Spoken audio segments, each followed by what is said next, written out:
Check, check, check.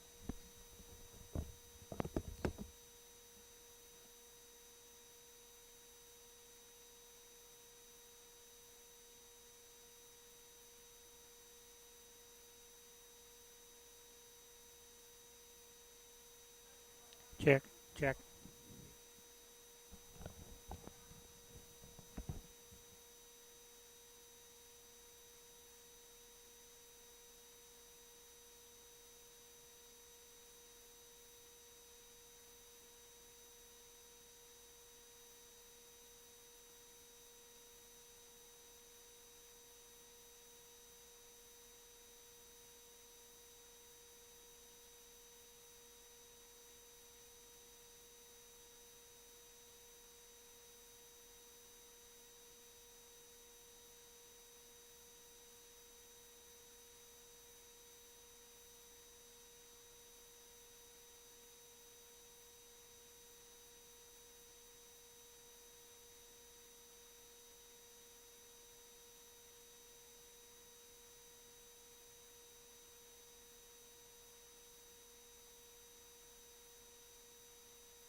information goes, I'm about ready.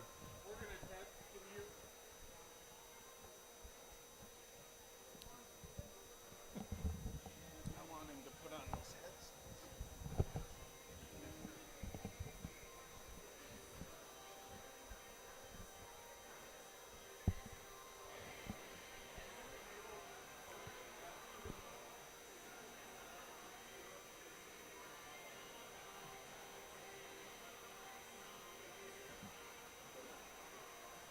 Testing, 1, 2, check, check, check.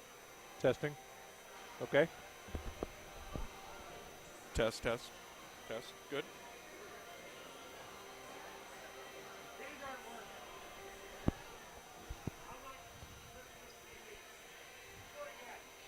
Test.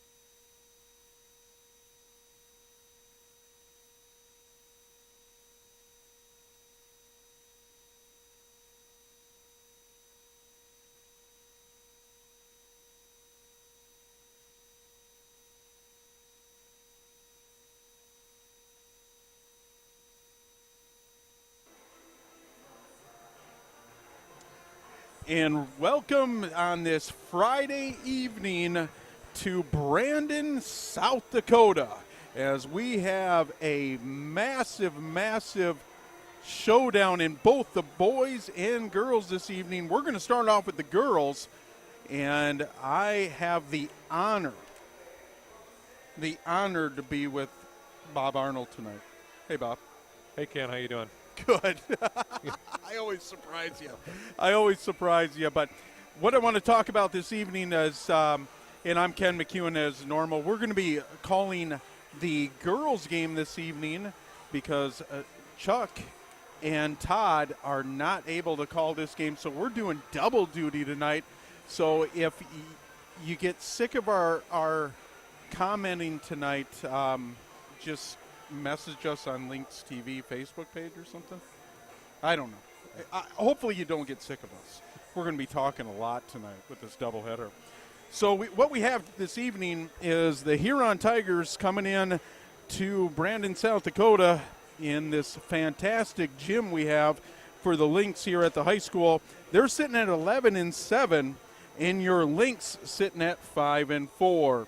Both teams looking at playoff seeds right now. The Tigers sitting in the 6th seed, and your Lynx sitting in the 4th seed. So, Bob, we talked about pregame before we introduced ourselves and turned on these mics for everybody. You talked about what this game has a little bit of a feel, a little bit of a playoff feel as we're heading into the playoffs and then the state tournament. Absolutely. We've got a team that's definitely a top 4 team in the state in Brandon Valley. And I hate to correct you right out of the gate, Ken, but I think the Brandon Valley fans would be remiss if we didn't tell them that their record is actually 15-4 and not 5-4. I said 5-4? That you did. So that's one check mark. Boy, that was that's a long day at work. It is a long day at work. That's a long day at work. But anyway, the Brandon Valley girls have played some excellent basketball this year. The Huron Tigers, they're a 6th seed, so they're just a little bit below that, but also played some excellent basketball. Brandon is kind of led by their all-everything guard in Hillary Barons, averaging a little over 16 points and 4 rebounds a game. And over on the Huron Tigers, they're led by Hampton Hines, who's averaging a little over 14 and 5. So it could be a good battle today. Both teams seem to be averaging right about 50 points a game on the offense, only giving up in the low 40s on defense. The rebounding is nearly identical. The assist per game is a little heavier on the Brandon Valley side. Brandon tends to play very good defense and get a lot of steals, almost 11 a game. So it's going to be an excellent game here today amongst two very equally matched teams. But Brandon's got an advantage. They get to play at home. Well, and you talked about that home court, Bob. It's senior evening. Okay, we just had the seniors introduced, and that's going to be for your links. It's going to be Taylor Stamen, Tessa Bauer, Rachel Spencer, Sydney Thule, and Lily Weber. So one thing I want to talk about, and congratulations, seniors. That's always a massive accomplishment as we have senior night tonight. But the home record for your Lynx is sitting at 7-0. And so this team wants to go into this tournament as the 4 seed and maybe jumping up even further in the seeding. You win tonight. I don't know what the top 3 look like, but you want to protect that home court, and you want to go 8-0. You absolutely do. If nothing else, Ken, it's a mindset to let teams know that you come in here, you're not going to come out with a victory here, at least without a heck of a battle.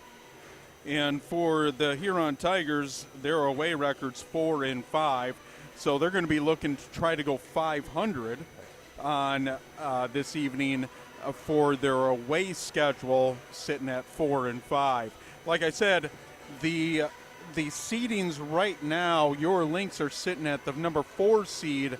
The Tigers sitting at that 6th seed. There's some movability that can happen this evening, so this is a massive game. We're about to have our national anthem.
And your starters this evening are going to be the seniors for Brandon Valley, and we'll go over those in just a second.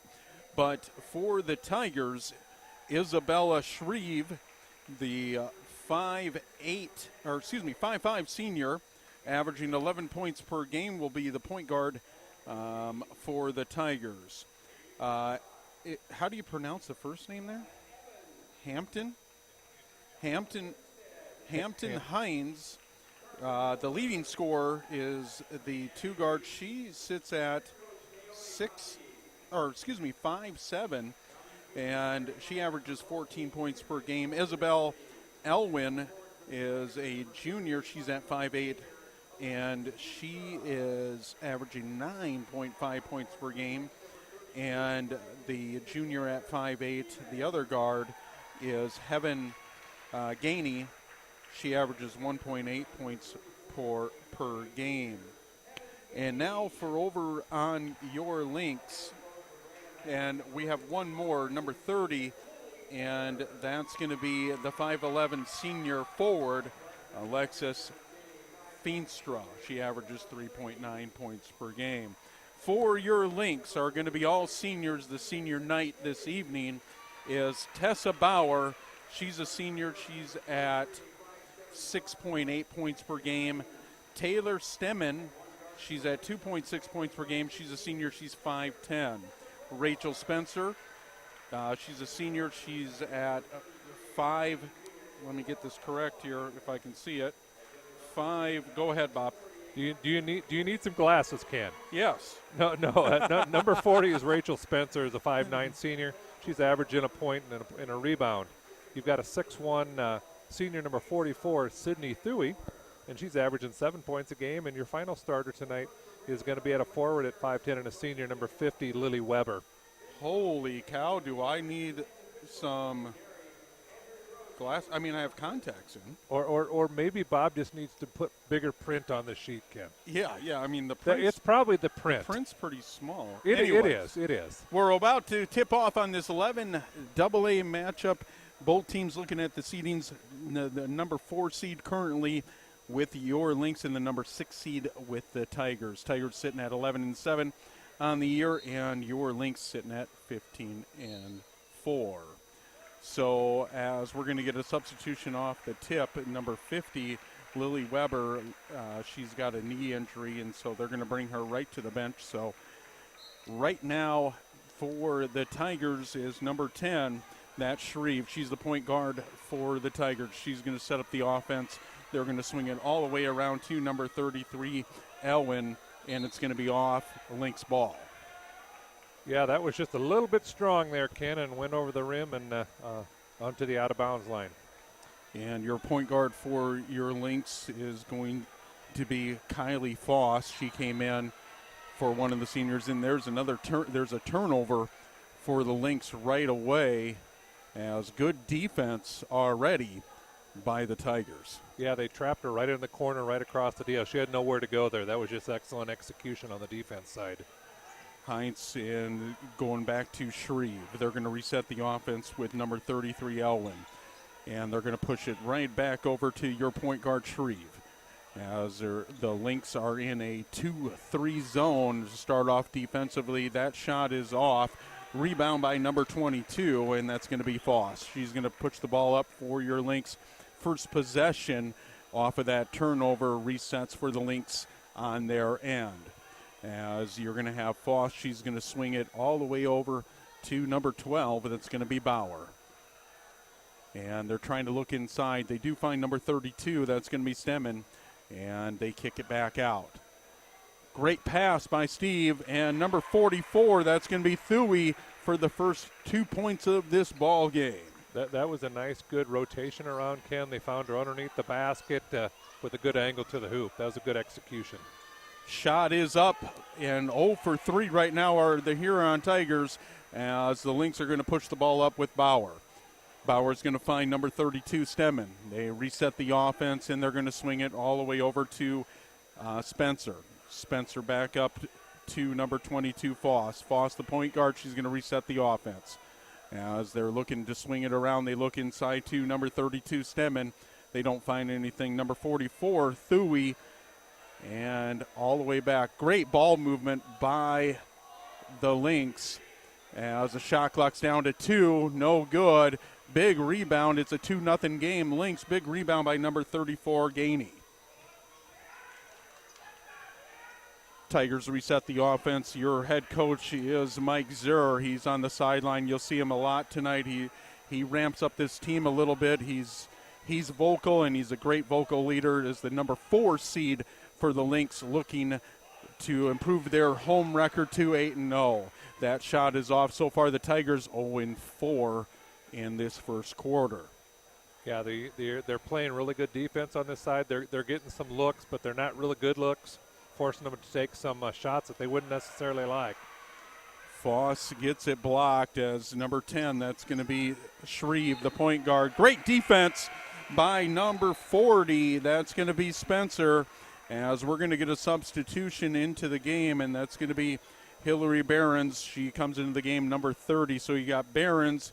You have Foss in number 44, Thuey, on the court for your Lynx. Also Stemmen and number 12, Bauer on the court for the Lynx as they're going to reset the offense. I got to get used to this, Bob. So with the men, we don't have any ponytails, I don't think, and sometimes it covers up the numbers. It does. And I'm trying to get that. 4-0 Lynx as number 44, Thuy, puts it in for her fourth point of the game. She's the only player that has points in this ball game so far. She's a 6'1 senior, Thuy, and first bucket for 3 from the Tigers. Heaven Gainey on that 3. That was a wide open shot, uncontested. Just put it in there. Barons breaks the full court pressure from the Tigers. Number 32, there's the answer from Bauer from the top of the key. Three-pointer is good. Both teams exchanging three-pointers there, and it is a 7-3 ball game. Okay, Ken. Go ahead. Just so that you don't get any messages on Alliance Cable. The number 12, his last name is pronounced Bauer. Bauer. And number 32 is pronounced Steeman, long E. Steeman and Bauer. I'm sorry. That's just to make sure that we got it covered right away. I'm sorry, fans and family members that could be listening to us or watching us on Lynx TV. And the great pass from Gainey. Gainey's playing a big role as she hit the 3 the last possession.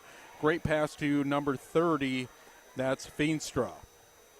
7-5 ball game as Barons looks to reset the offense. They're going to swing it back over to Foss. Foss resets the offense for your Lynx. They're going to swing it back over to Steeman. Did I get that right, Bob? Barons for 3. No good. Big rebound by number 2. That's going to be Metzger. And resetting the offense are your Lynx. Barons from the corner. Swings it back over to Foss. She's already hit, or she's 0 for 2 from the 3 right now. And big rebound by the Tigers. It's a 2-point ball game. Yeah, Huron is playing a very tight zone. And it's a good rotating zone. Trying to make it tough for the Brandon to get the ball inside. But Tigers take the lead from that 3. That's Hines. She hits it. That's number 23 from the top of the key. They are in a they're backing away from that zone, Bob, as you're going to have Shreve with the she's really setting up that offense well for the Tigers. Lynx coming down as number 32, Steeman, gets it blocked. It's going to be out of bounds on the Tigers as number 3, that's going to be Deckert, comes into the game for the Lynx. Deckert swings it up to Foss. Foss resets the offense. They go into Thuy. Thuy doesn't find anything back out to Foss. There's going to be a foul. I believe that's going to be on Gainey. Number 34. No, they're going to call it number 32. That's going to be Jazz McGurr. And that 3 is off from the Lynx. Rebound the Tigers as they're going to push the ball up the court. So we got number 23. That's going to be Hines. She's going to swing it over to Gainey. Gainey's playing a big role. She already hit a 3 in this game. Great defense by Barons, but number 23, that's going to be Hines with the shot. No good, but mop-up work on that rebound is Feenstra, and she has her 4th point of the game. Now the Tigers are up by 3.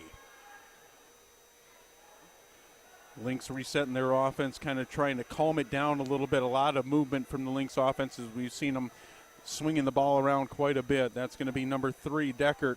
She looks for Barons, doesn't find her, does find her now, as they're going to reset the offense as Deckert, the left-hander, swings it over to Foss. Foss puts it up, no good. Rebound by number 22. That's going to be Reese Roselle, as they're going to push the ball up to the hot hand, number 23, Hines. Gainey drives.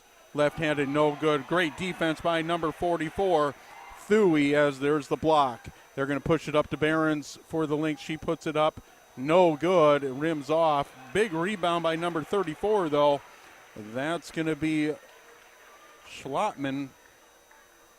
And number 44 grabs that rebound. That's going to be Thuy, and she's going to go to the line. Yeah, that foul is on Alexa Feenstra, her first, and the team's second for the Tigers. Thuy with her first free throw. It is good. It is now a 2-point game, 10-8. 1:07 to go in this opening quarter of this doubleheader here in Lynx country, here in Brandon, South Dakota. Thuy looking for her 6th point. It is off, and she has 5 points in the game. She leads all scorers. 10-8 ball game. This is the first time, Ken, that I've had an opportunity to see both of these schools, and so far I'm pretty impressed with the execution that they have and the defense that's being played. So number 44 with a big block, Thuy, her second block of the game. Behrens is tripped by number 10 as she's bringing the ball up the court. That's Shreve. Shreve averages 11 points per game, number 10 for the Tigers. Yeah, that's her first foul, and that's 3 in the quarter here. Looks like we've got a couple of substitutions into the game to get some fresh legs. So we're going to reset the offense here as Barron's going to shoot the 3. It's up and good. Lynx take the lead with the Barron's 3. That's the first 3 points from Hillary Barron's. She's the SDSU commit, the junior for the Lynx.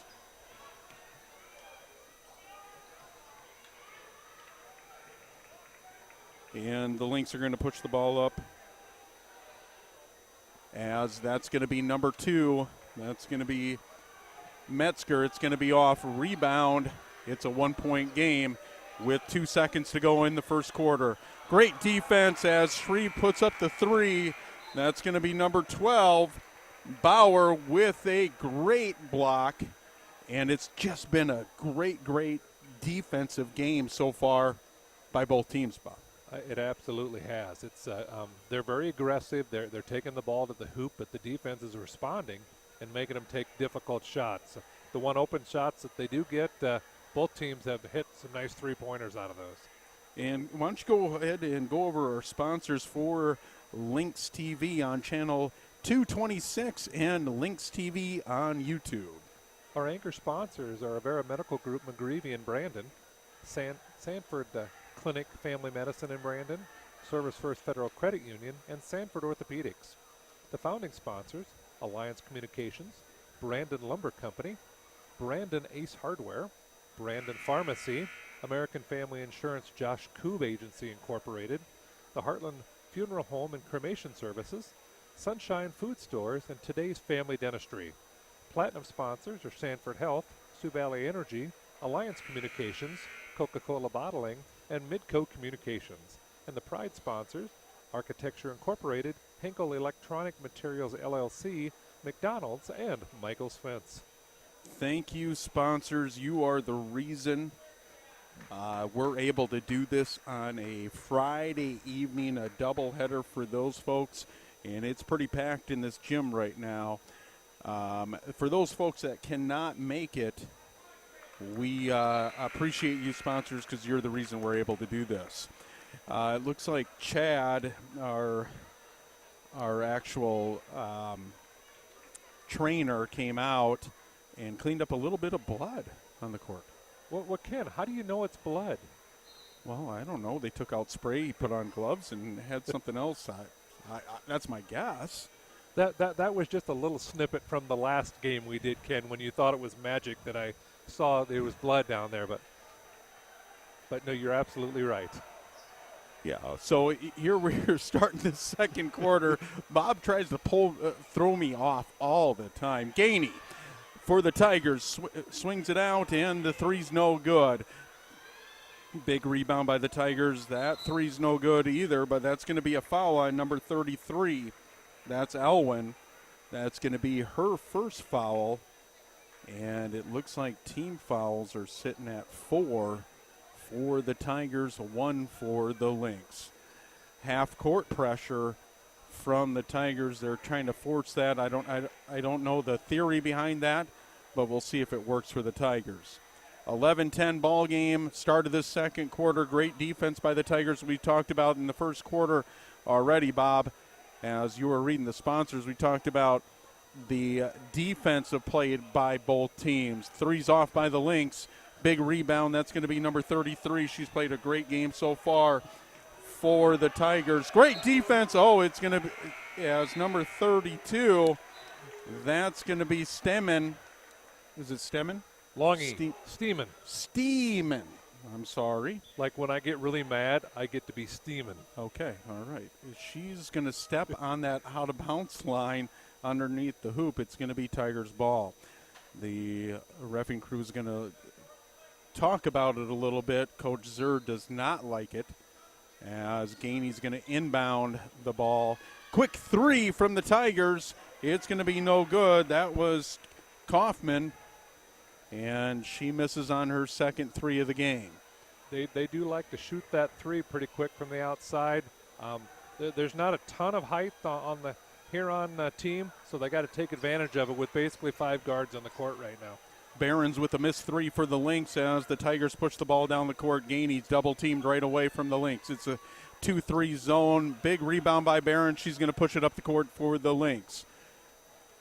Barron resets the offense, and she dribbles. She's going to find number 12. That's going to be Bauer, as they're going to swing it over to Steeman. Steemans resets the offense. She goes into Barons. Barron drives with the right hand, up and good. Barons with 5 points already this evening. She came into the game late as the senior started the game, and she's a junior for your Lynx. Yeah, Shreve, go ahead. It was an excellent drive there. They just did not have any defense in the lane for somebody of that athletic ability. Shreve puts up a three. Great defense from the Lynx as number 22. That's going to be Foss. She's going to push the ball up the court. Swings it over to Hoff. Paisley Hoff into the ball game for the Lynx. They're going to swing it way over, but Foss with a big rebound and puts it up. Lynx up by 5. Yeah, they got a nice little bit of a run here. They're playing excellent defense, and all of a sudden they're ratcheting up the press. Yep, half-court press as Coach Zer gives the Tigers a little taste of their medicine as the half-court press comes on from the Lynx. There's going to be a foul on the court for the Lynx. That's going to be Kylie Foss's first foul, team foul number 2 on the Lynx. Gainey to inbound the ball, number 34. She gets it into number 33. That's going to be Elwin. Elwin's played a big part in this game. I believe she's got 5 points also. Gainey hit a three already. She's going to be guarded by Foss. Double teamed right away. They're going to swing it all the way over to Gainey.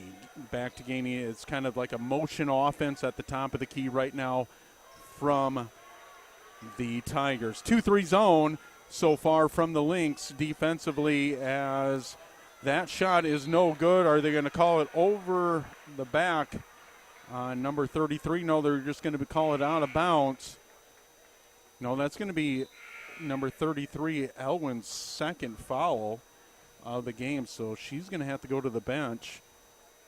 And she's one of their girls with a little bit of size there, and that's kind of hurt a bit. As the half-court pressure is put on by the Tigers' 5-point game, 15-10. Lynx over the Tigers. Barons for three. No, she doesn't like it. She's going to swing it back over to the number 3. And that's going to be Deckert, but she throws it out of bounds. It's going to stay Lynx ball as it's off the Tigers. So Metzger's going to, that's going to be Deckert inbounding the ball. She goes over to Foss. Foss puts it up, no good, but I think that's going to stay Lynx ball. Yeah, they did a good cut to the basket. They got it there. They just got their hands on it and was able to disrupt the play. And Deckert's going to inbound the ball, and she's going to find Barons all the way up at the top of the key. They're going to reset the offense. Foss back over to Deckert. Tries to find Barons, doesn't find it, gets a pick from Barons. Foss resets the offense with 4 minutes to go in this first half. Lynx up by 5. They want to go underneath to Thuy. They don't find it. Foss for 3. No good. Big rebound by the Tigers, no one was under the hoop for the Lynx there to rebound the ball. Shreve resets the offense. She gets it over to number 23, Hines. Shreve, the point guard for the Tigers, puts it up. The floater is no good. Big rebound by Deckert. She pushes it up to Behrens. Behrens drives for her 7th point. It's going to be no good, but she's going to be fouled by number 30. That's going to be Feenstra's 2nd foul. She's got 4 points. Behrens with her 6th point of the game as she connects on that first free throw. So far in this quarter, the Lynx defense has been stifling. They haven't given up a point so far in this second quarter, Bob. Nope, that's good. They're making them run the motion offense on the outside, not allowing the cutters. They're not making the three-pointers. So it's going to be a tough row to hoe if they can't start hitting some three-point shots or getting to the basket. As Behrens connects. I'm sorry, folks. This is my first time calling a girls' game. I've been to quite a few of the girls' games, so I'm trying to get the last names correct, and Bob is helping me with those. But Behrens connects for her 7th point of the game. There is a foul on the Lynx there. That's going to be Deckert, and that's going to be her first foul. 17-10, big 11 AA matchup here in Brandon, South Dakota to start off this Friday matinee, this doubleheader here at the Lynx, the Brandon Valley High School, as number 30, that's going to be Feenstra.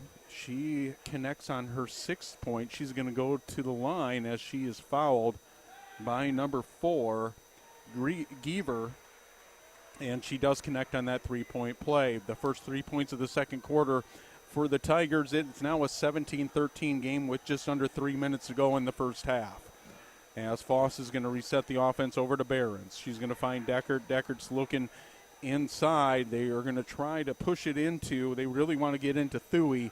They can't find her. She's open now. They don't find her underneath. Deckert over to Behrens. Behrens drives with her right hand, looking for her 9th point. She's got it. The floater is good, and she connects on her 9th point of the game. She climbs that Lynx lead up to 6. Great defense by Foss. She's got Behrens open. Behrens going to look for a layup. No good, as she misses the layup, and Foss is going to swing it over to Thuy. No, Deckert gets it to reset the offense, and Foss is going to slow it down. Picked by Thuy. As it looks like the Tigers are in their own 2-3 zone right now as they're backing away. Foss from 3. Good. No, I almost said good. In and out. It was most of the way down and came back out of there. Big rebound, though, by that was Metzger. She finds Foss, but it's no good. Tigers ball. Good defense by Behrens, and Behrens strips it, but it's going to be out of bounds. Great hustle play, though, by Behrens. That was definitely a good hustle play. You can tell that she really wants it out there and willing to put the body out there to get those. On the court right now for your Lynx is going to be number 2, Metzger, number 44, Thuy. You're also going to have number 22, Foss. I don't think she's seen the bench yet. Number 12, Bauer, and number 3, Deckert. Gainey's going to look for her 5th point. No, she's going to kick it out to number 23. That's going to be Hines, and she's going to be off from the 3. That was a short rest for Hillary. She's back on Behrens. It looks like we're going to get full court pressure now from the Tigers. Same lineup in as Behrens actually comes into the game now for the Lynx. Foss is going to reset the offense just under a minute 15 to go in this first half. 19-13 ball game, 11 AAA matchup here in Lynx country. Thuy goes up, no good. She gets her own rebound, and it's good. She looked like she was fouled there, but Thui's got 7 points in the ball game. She's second leading scorer for the Lynx. You know, they've just got such a height advantage inside that even when you put up an off-balance shot, you've got the ability to get your own rebound and to put it back up. Gainey swings it over to Feenstra. They're going to reset the offense as number 5. That's going to be Huber. Gets it into number 30, Feenstra. Feenstra puts it up, no good. Big rebound by Foss. She's going to push it up the court. Shot clock is off. 30 seconds to go in the first half. Coach Zur over on the sideline shouting out what he wants from the offense, looking for the last shot of the first half. Lynx up by 8. As you have Barons, Thuy, you have Foss, you also have Metzger, and I believe that's number 12, Bauer. Barons, 5 seconds to go on the clock. Game clock is at 1. Foss is going to put it up. Big shot from Foss to end the first half as the Lynx pull to a double-digit lead, 24-13. Big shot from Foss. She hits her fifth point of the first half. So we're going to go into halftime. Lynx ahead of the Tigers, 24-13, as we've seen an offensive explosion in the second quarter, Bob, and we saw great defense from the Lynx in the second quarter, holding the Tigers to 3 points. You know, the Lynx made a concerted effort that their defense is going to be, they're guarding the three-point line. If you can get to the inside and you can beat their post player, they're willing to take that. But right now, Huron hasn't proved that they can do that, and right now it's working for the Lynx. They've really collapsed defensively as they went through that 2-3 zone, and it's really opened up. The defense has really forced everything to the outside. And so that's kind of where we're at right now as Lynx take the lead on the big shot from Foss. I don't know if Coach Zur had that kind of schemed up or whatever offensively, but it worked, and they pushed that lead to double digits, 11-point lead. Bob, why don't you go over our Lynx TV sponsors, and then we'll take a little bit of a rest as we got to call that second game also, Bob. That's right. But anyway, our anchor sponsors for this game are American Medical Group, McGreevy in Brandon, Sanford Clinic Family Medicine in Brandon, the Service First Federal Credit Union, and Sanford Orthopedics. Our founding sponsors are Alliance Communications, Brandon Lumber Company, Brandon Ace Hardware, Brandon Pharmacy, American Family Insurance, Josh Koob Agency Incorporated, the Heartland Funeral Home and Cremation Services, Sunshine Food Stores, and Today's Family Dentistry.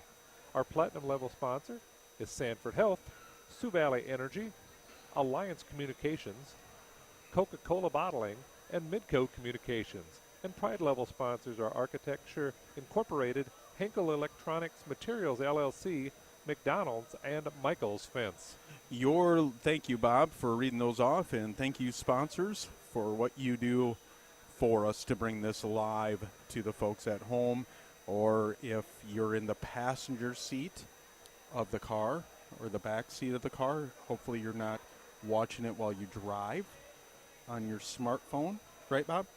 Yes. Some cars may be able to have a screen up on there, and they might be watching us, the whole family, as they're driving to Arizona. I'm sure they'll pull over into a parking lot, Ken, just to watch it on that big display deal in the front of their vehicle. But I'm sure that they would never be driving and watching us. But they might be listening to us, though. That's right.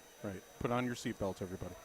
So the leading scorers right now for the Lynx are Hillary Barron. She's got 9 points to lead all scorers. And Thuy has 7 points for the Lynx. Feenstra, she's got 7 for the Tigers, and we're going to take a little bit of a break here. 6:50 to go in this halftime. We have a doubleheader, like I said, so stay tuned after this great matchup, the 11 AA matchup between the number 4 seed, your Lynx, versus the number 6 seed in this girls AA matchup here in the state of South Dakota. We're going to take a little bit of a break. We'll be right back.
and welcome to the second half of this 11 AA matchup between the Huron Tigers and your Lynx. Lynx up by 11 right now, and the Tigers trying to cut that in half. Three's no good, and 2 rebounds so far offensively for the Tigers. 3 is no good.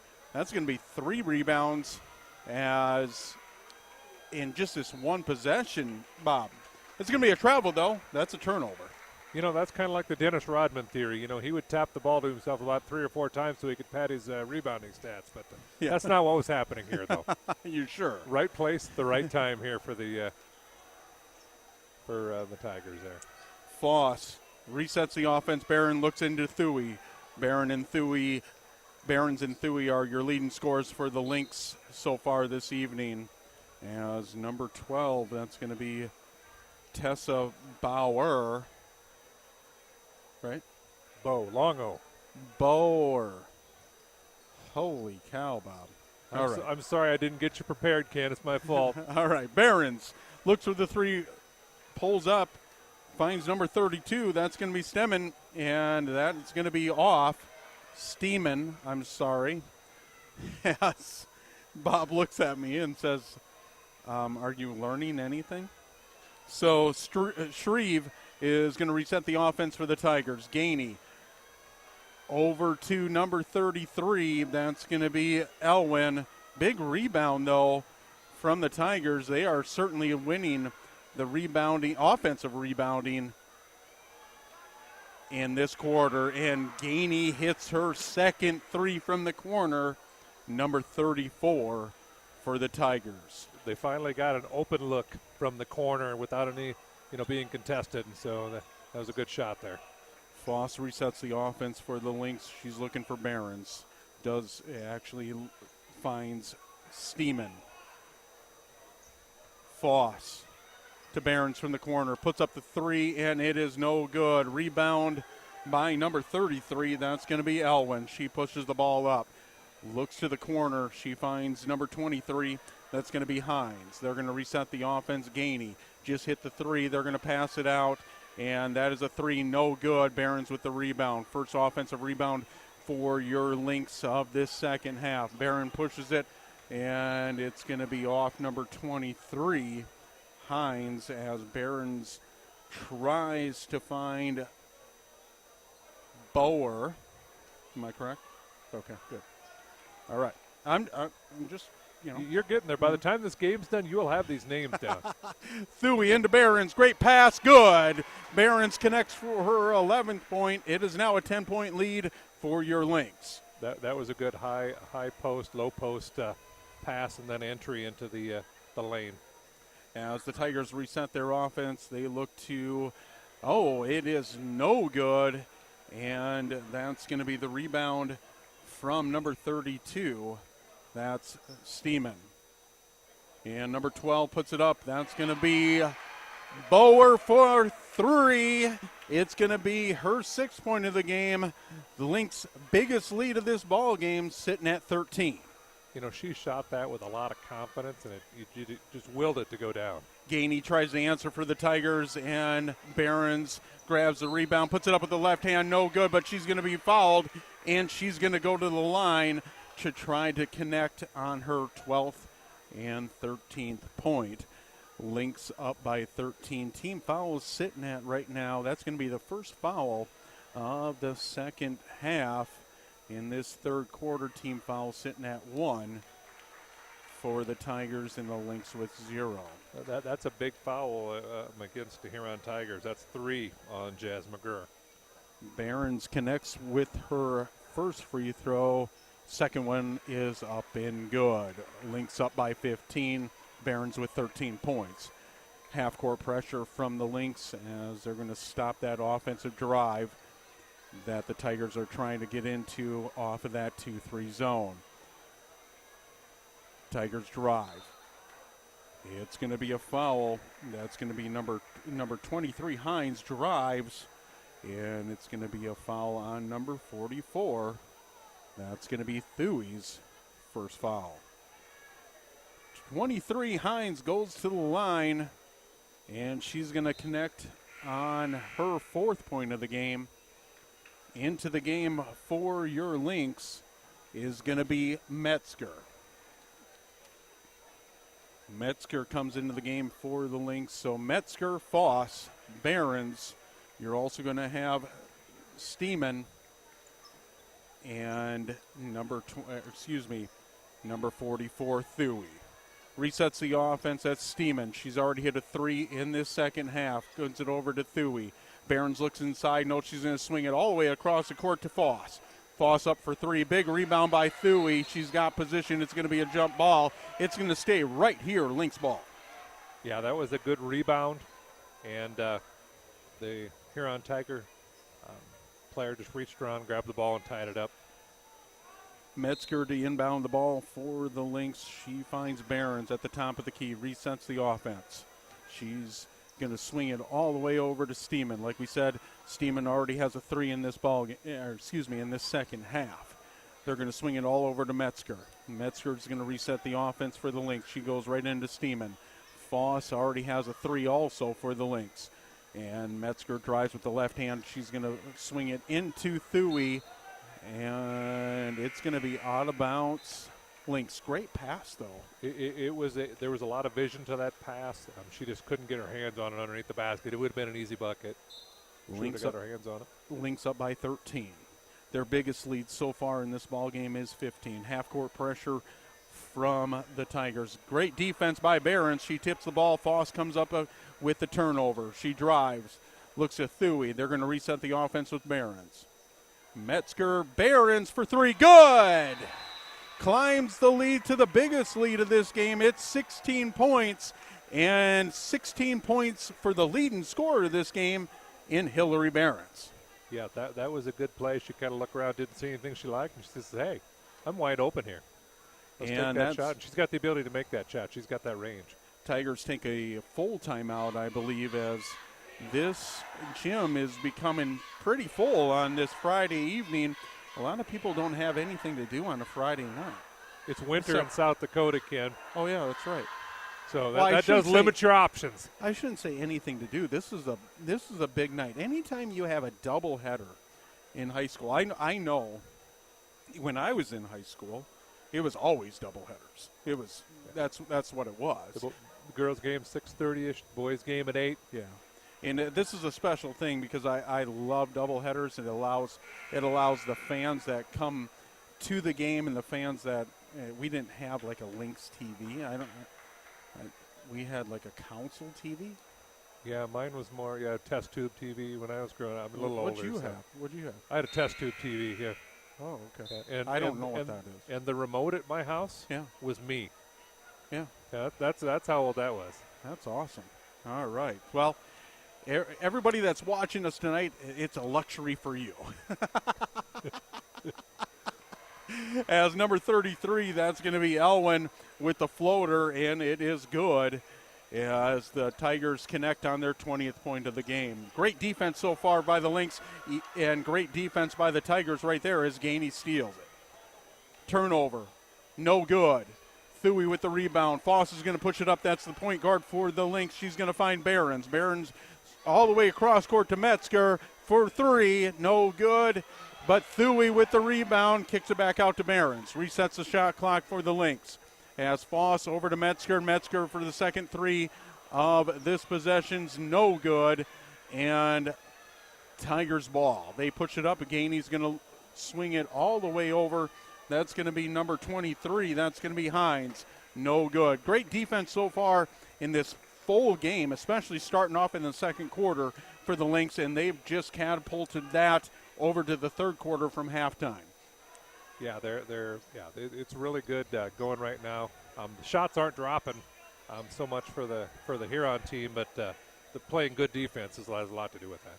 Foss swings it over to Behrens. Behrens looking inside for Thuy. Thuy at 6'1", the senior underneath. Behrens, the junior, puts it up to the left hand. Beautiful move off the glass. Left-handed shot. 18 points for Behrens. She leads all scores 36-20. I don't know how you stop that with somebody that's 6'1" and it's got good moves around the rim like that. Gainey swings it out to number 23. That's going to be Hines. 3 is good from Hines. She connects on her 8th point of the game. She leads all scorers for the Tigers. Lynx taking their time offensively. They're in no hurry. Barons looking for Thuy, right out to Metzger. And there's Decker for 3. No good. Rebound Tigers as Shreve's going to push the ball up. The point guard for the Tigers. They reset their offense. Gainey at the top of the key. It is a 2-3 zone still, and that's good from number 33, Elwyn. 33, she connects on her 4th point of the game.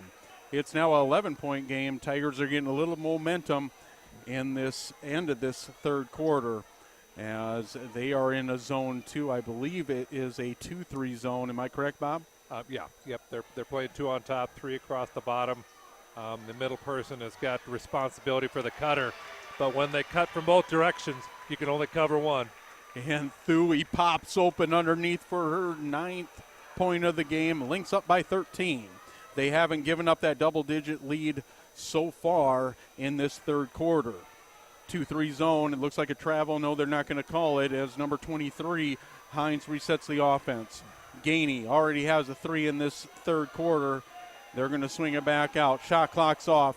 5 seconds to go in the third quarter. Left-handed shot is no good. Good move, though, by Gainey. As Barron's going to put up the last shot of the third quarter. Thuy with a big rebound. That's going to do it for the third quarter. Lynx up 38-25 in this 11 AA matchup in South Dakota this evening on a Friday night. Why I keep on saying South Dakota, Bob? Because I don't know if we have, like Grandma and Grandpa, aunt and uncle, friends. They could be in Maine. Absolutely. They could be in Maine watching us. That's the great deal about being able to have it on Lynx TV. They could be in another YouTube. country. They could be anywhere, and family members of the players out there, especially on senior night. Yeah, they could. They They could be in another country. That. I went to Maine. I've never been to Maine, but I threw out Maine because I thought, well, what's probably the farthest state? Maybe Maine, but they could be in another country. So we could, another continent. We could who be knows? worldwide, Ken. I think we are. Wow. That's humbling. Right? It's just humbling for me to be here with you, Ken. Oh, boy. Now that's why I rolled up my pants, because it's getting pretty deep in here. As the Tigers come out with the ball in the fourth quarter, the final quarter of this 11 AA matchup. Great defense again by the Lynx. Is going to be possession, and that possession is going to go to the Lynx. Yep, the possession arrow is pointing to the Lynx direction. I don't remember another jump ball. I could be completely wrong. But the last time the possession, it went to the Lynx too. But I'm not going to complain. All right. It switches at the quarter and at the half. There you go. Thanks for correcting me again, Bob. That's why I have you here. You're an amazing color guy. No correcting. Just making sure that you understand. Bower is going to swing it over to Foss as they're going to reset the offense with Barons. Back over to Foss. 6 seconds to go on the shot clock as you can hear the fans counting it down. That's number 24. That's going to be Paisley Hoff for her first bucket of the game, first 2 points, climbs the lead to 15 for the Lynx. That was good court awareness on where the shot clock was, and all of a sudden it opened up and she got a good look at the basket, and the shot went down for her. Tigers resetting the offense as Gainey swings it over to number 22. That's going to be Roselle. As Shreve's going to reset the offense, the point guard number 10 for the Tigers. Great defense so far as the shot clock is going to boil down to 5 seconds. 3 is no good. Big rebound by number 12. That's going to be Bower. She goes up. End-to-end rebound to a layup as Bower. She connects on her 8th point of the game. Lynx up by 17. Great defense by Foss. We've really seen the defense pick up as Gainey comes back and steals it for the Tigers.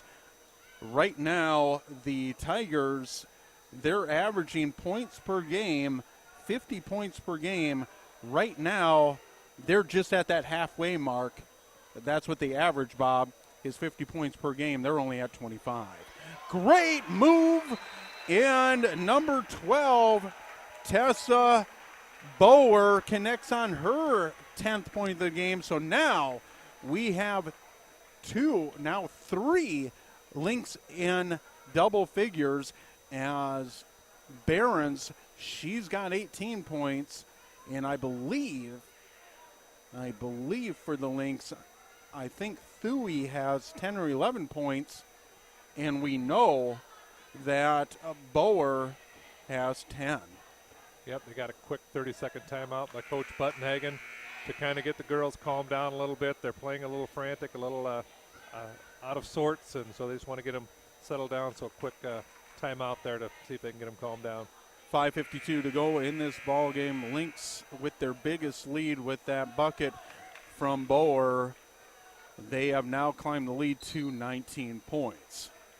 Into the game for the Tigers is going to be Huber, your new point guard. Swings it over to number 32, Kaufman, and that's going to be number 33, Elwin, with her 6th point of the game. She connects. Barons resets the offense. She's going to swing it over to Hoff. They're going to swing it all the way over to Steeman. Metzger resets the offense, and Hoff. Hoff gets a screen, swings it over to Bower. Bower all the way over, cross-court pass to number 2, Metzger's, and she hits the 3, her first points of the game. It is now a 20-point lead. Yeah, they've figured it out on the Lynx side on what's working, how the rotation's working, getting the defense to rotate around, and then making that skip pass to the far side for a wide-open 3. Great defense again by the Lynx, and Metzger tries to find Bower. Good pass, just out of the reach of Bower. Turnover Lynx. You know, that was a good thought. She had the right play in mind, but the ball kind of skipped. Instead of coming up on the pass, it kind of skipped and went out of bounds. Lynx girls basketball looking to go 8-0 on the season on their home court, as they are sitting at 15-4. They want to climb that record to 16-4, and they're well on their way with a 20-point lead in the fourth quarter. Yeah, we got about 4.5 minutes to go, and I've noticed one thing when they came out of halftime, Ken, they weren't quite defending the three-point line as much, and I've noticed they've extended out the defense there, and it's really impacted Huron. Shot is up for 3, no good. Rebound Lynx, as that's going to be Bower. She's played an integral part offensively and defensively for the Lynx. Foss, the point guard for the Lynx, resets the offense. Looks to Hoff. Hoff gets a screen from Foss, looking underneath, doesn't find anybody. Thuy at the top of the key. They're going to go right back in to Hoff. Bower for 3. Her 13th point of the game. It is now a 23-point game. You know, this is also one thing, Ken, they've got Barons on the bench. This is valuable minutes for those people that don't have to rely on Hillary to do all the scoring. This is going to pay long dividends when it comes to tournament time. You know, the first time we're calling this game, Bob, I'm really, really impressed with this Lynx girls team. You really get a feel when you're calling the game, Bob, of what this team is capable of. We know they're sitting in the 4th seed, and there's a shot. Thuy with the big rebound, and Bower resets the offense for the Lynx. Over to Thuy. Thuy for 3. No good. Big rebound, though, by Foss as she goes down to the court, but that's going to be Hoff. Foss resets the offense. What I was saying, Bob, is that you get a great feel of what this Lynx team, as number 32, that's going to be Steeman. She's going to connect for her first points of the game. She's got 2 points. I was winding back a little bit as we're going to get a timeout. Well, now we can talk about it. 30-second timeout. this this Lynx girls team is going to be a force coming to state tournament time. They absolutely are. The one thing I've noticed, Ken, is we're moving around, and even when you don't have some of the starters in, when the girl's falling down out of bounds on this end, she knew that she was going to have a teammate at the top of the key. She knew that she could launch the ball out there, and they were going to be there. They're very well versed at their offense, and it looks like all the players are very well versed how to rotate, where the players are going to be, kind of taking what the defense has given them. So when the defense would rotate to our right, they know that the girl in the cross court on the three-point line is going to be open. They know to make that skip pass, and who's ever over there, that's who's going to take that shot. That is true. I'm really, really impressed, Bob, with their defense. The Lynx defense has just been outstanding this evening. You're holding a team to 27 points so far with 2:25 to go in the fourth quarter. 27 points when a team that's the sixth seed, Bob. The sixth seed in the tournament. I know you're looking for the foul. You got a keen eye for these fouls. And who's it on? Number 33. Okay. All right. So what I was saying, Bob, is that you're holding this team now at 28 points, the Tigers, the sixth seed in the tournament, going into the tournament so far, and they average 50 points a game. They're 22 points below their average. That's great defense. That is very good defense, and but it takes a total commitment on the defensive side from all your players to make that happen. Spencer, then they're going to get a screen from Hoff. That's going to be Decker. And it's going to swing it up to number 14. That's going to be Bergen. And her first points of the game, her first minutes of the game, she connects on a 2. 54-28, Lynx over the Tigers.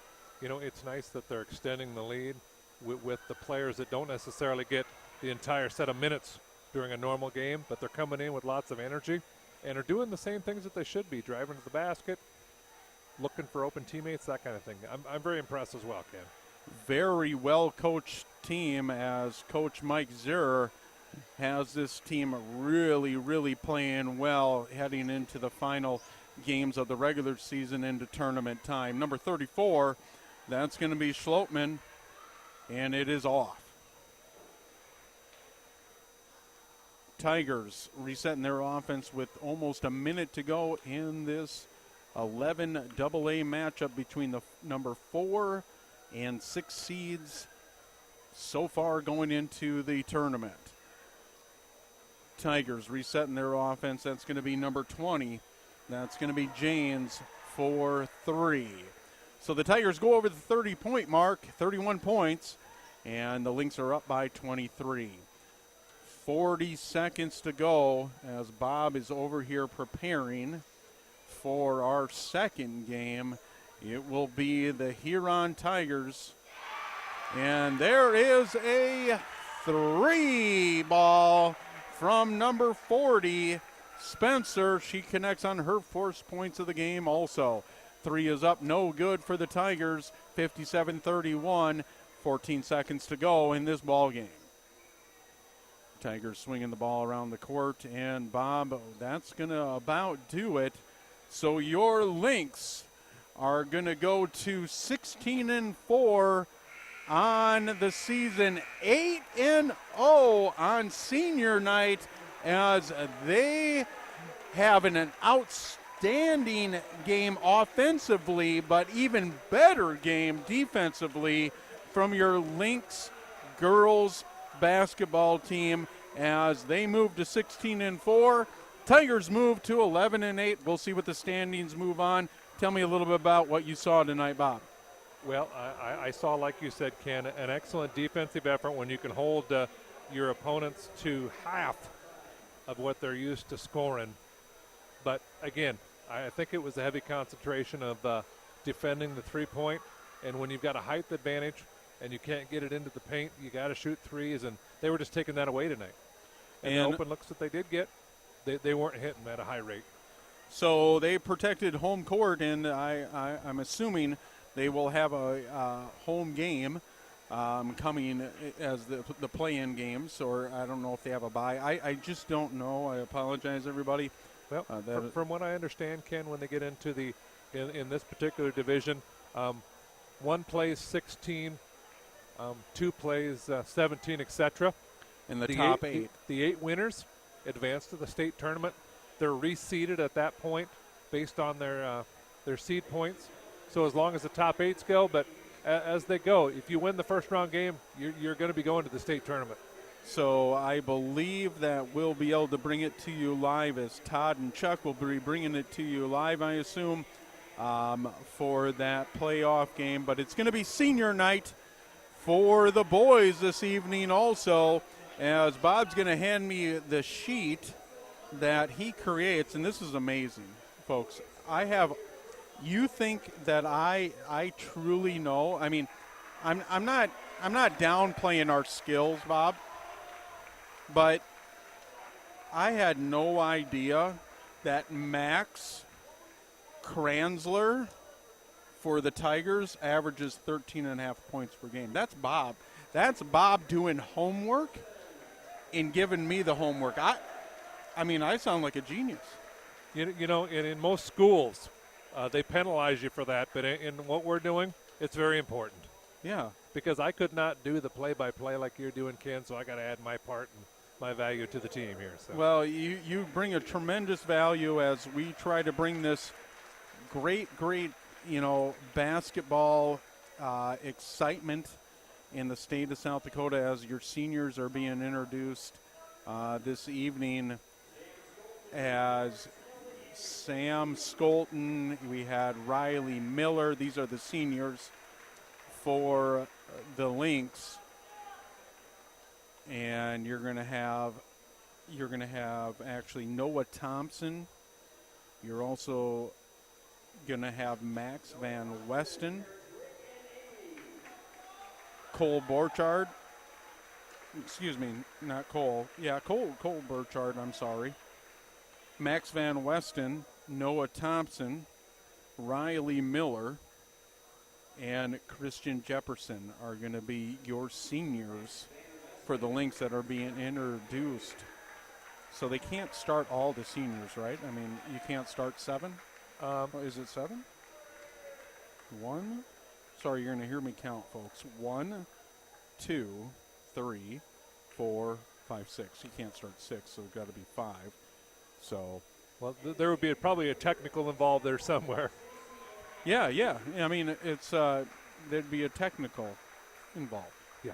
So they're introducing the cheer team. I cannot hear the voice of the Lynx, Bob Logan. It's kind of muffled, but maybe Bob can. So Bob's going to go down and get our starters. He does so much work. It's crazy. So the Lynx are going to warm up here as we're going to take a little bit of a break as the Lynx versus the Tigers this evening on your back end of this big doubleheader here on a Friday evening in February. The Tigers sitting at 6-12, and your Lynx sitting at 8-10. The Tigers are the 14th seed so far going into the tournament. That's where the rankings are, and your Lynx are sitting at the 11th seed. We'll go over stats and much more as the doubleheader in Brandon, South Dakota, as your Lynx girls basketball team moved to 8-0 over the Tigers in the first half of this doubleheader, as the Lynx girls are the 4th seed going into the tournament in 11 AA in the state of South Dakota. We'll be right back.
And welcome back to Lynx TV on channel 226 on Alliance Communications and YouTube. Lynx TV on YouTube. Welcome to the second half of this doubleheader as the Lynx girls took down the Huron Tigers in a big matchup in the first half of the doubleheader as Hillary Behrens and the host of Lynx players went on a big second half and really scored a lot, Bob, and defensively, what a ball game by the Lynx girls as they're victorious to move to 8-0 on the season on senior night. Now on the second half, it's senior night for your Lynx boys as Sam Skolton, Max Van Westen, Noah Thompson, Riley Miller, and Christian Jefferson, the 6 seniors this evening, play their final home game for the Lynx on this 2022 season. Bob, give me a little info on both teams. Well, offensively, they're very similar. They average around 51, 52 points a game. The big difference here is on defense. Huron is giving up about 60 a game, where Brandon is hovering right around that 52 mark. They rebound at the same level. They assist out. They get steals. They get some blocks. Huron tends to foul just a little more, so free throw shooting, like it is every broadcast that you and I have done, could be the big difference tonight in making this deal go. But we've got an 11 seed in the Lynx versus a 14 seed in Huron. The Lynx need to just take care of business at home. Both teams are coming in the last 5 games at a record of 2-3. So I think we're going to see a good game today, but I think the Lynx are going to come out on top with a good, solid defensive effort tonight. So the last 5 games, Craig Nelson and his team, they're 2-3. The Huron Tigers, John Schouten, John Schouten, and they are 2-3 also. The starters for the Tigers are Cade McNeil, Max Kranzler, Rylan Zaveski, Brandon Decker, and Isaiah Decker. The starters for the Lynx are going to be Sam Skolton. You're going to have Christian Jefferson, Max Van Westen. You're also going to have Riley Miller, and if I can see right here, it looks like Noah Thompson. So you're going to be Miller, Thompson, Jefferson, Van Westen, and Skolton for the Lynx. For the Tigers, McNeil, Kranzler, Zaveski, Decker, and Decker. Senior night is always a special night, Bob, as we've all been there. And it's a special night not only for the players and the coaches, but for the parents. You know, you're absolutely right, Ken. I tell you what, there's a lot of parents out there that have got a lot of emotions because the seniors, their last home event that they're going to be doing in basketball. And big night. I can see the thing that we're going to need to make sure that is forward tonight is they're going to need to find a way to get the guards some open looks from the outside. They also need to make sure that they get some good post looks in the middle of the lane, Ken.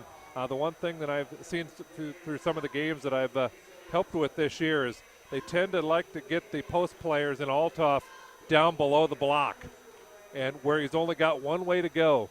If they get him some looks and some flashes in the middle of the lane, he'll be able to go both directions, and he's got some pretty good footwork that he might be able to capitalize on. So on the court for the Lynx, Skolton, Miller, Van Westen, Jefferson, and Thompson. And we're about to kick off the second of this doubleheader here in Brandon, South Dakota, as this 11AA matchup between the Huron Tigers and your Brandon Valley Lynx. The Tigers are going to control the ball. Great defense by Skolton. It's going to be a turnover. Noah Thompson's going to move the ball up the court, and it's going to go underneath. Big block, but Jefferson cleans it up. The center, senior, for the Lynx at first few points of this ball game. Yeah, a couple of players to keep an eye on, Ken, for Huron. Max Kranzler is averaging about 13.5 points, and Zaveski is averaging in double digits as well. Decker swings it over to number 32. That's going to be Zaveski, no good. Riley Miller with the rebound. He's going to push the ball up. He's going to be guarded by number 12. That's going to be McNeil. Miller's going to be fouled by McNeil. That's going to be McNeil's first foul. First foul of the ball game as Sam Skolton's going to inbound the ball into Van Weston. Van Weston, the point guard for the Lynx, sitting the left-handed point guard, number 10. Finds Skolton. Back up to Van Weston. They're going to swing it over to Miller. They're going to look into Jefferson like they do all the time. In Miller for three. The Lynx are starting out hot, 2 for 2. 5-point lead, 5-0 early in this ball game. So it looks like the Huron Tigers are going a 2-3 matchup zone.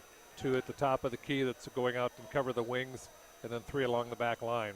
So that 3-point shot from the angle arc there is going to be open.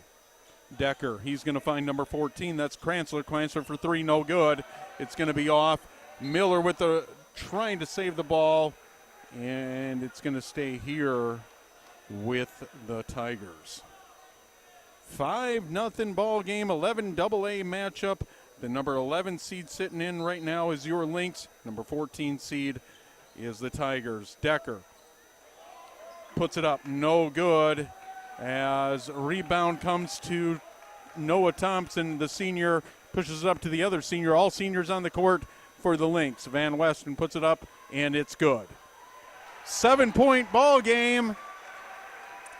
And early timeout from the Tigers. It is 7-0 Lynx.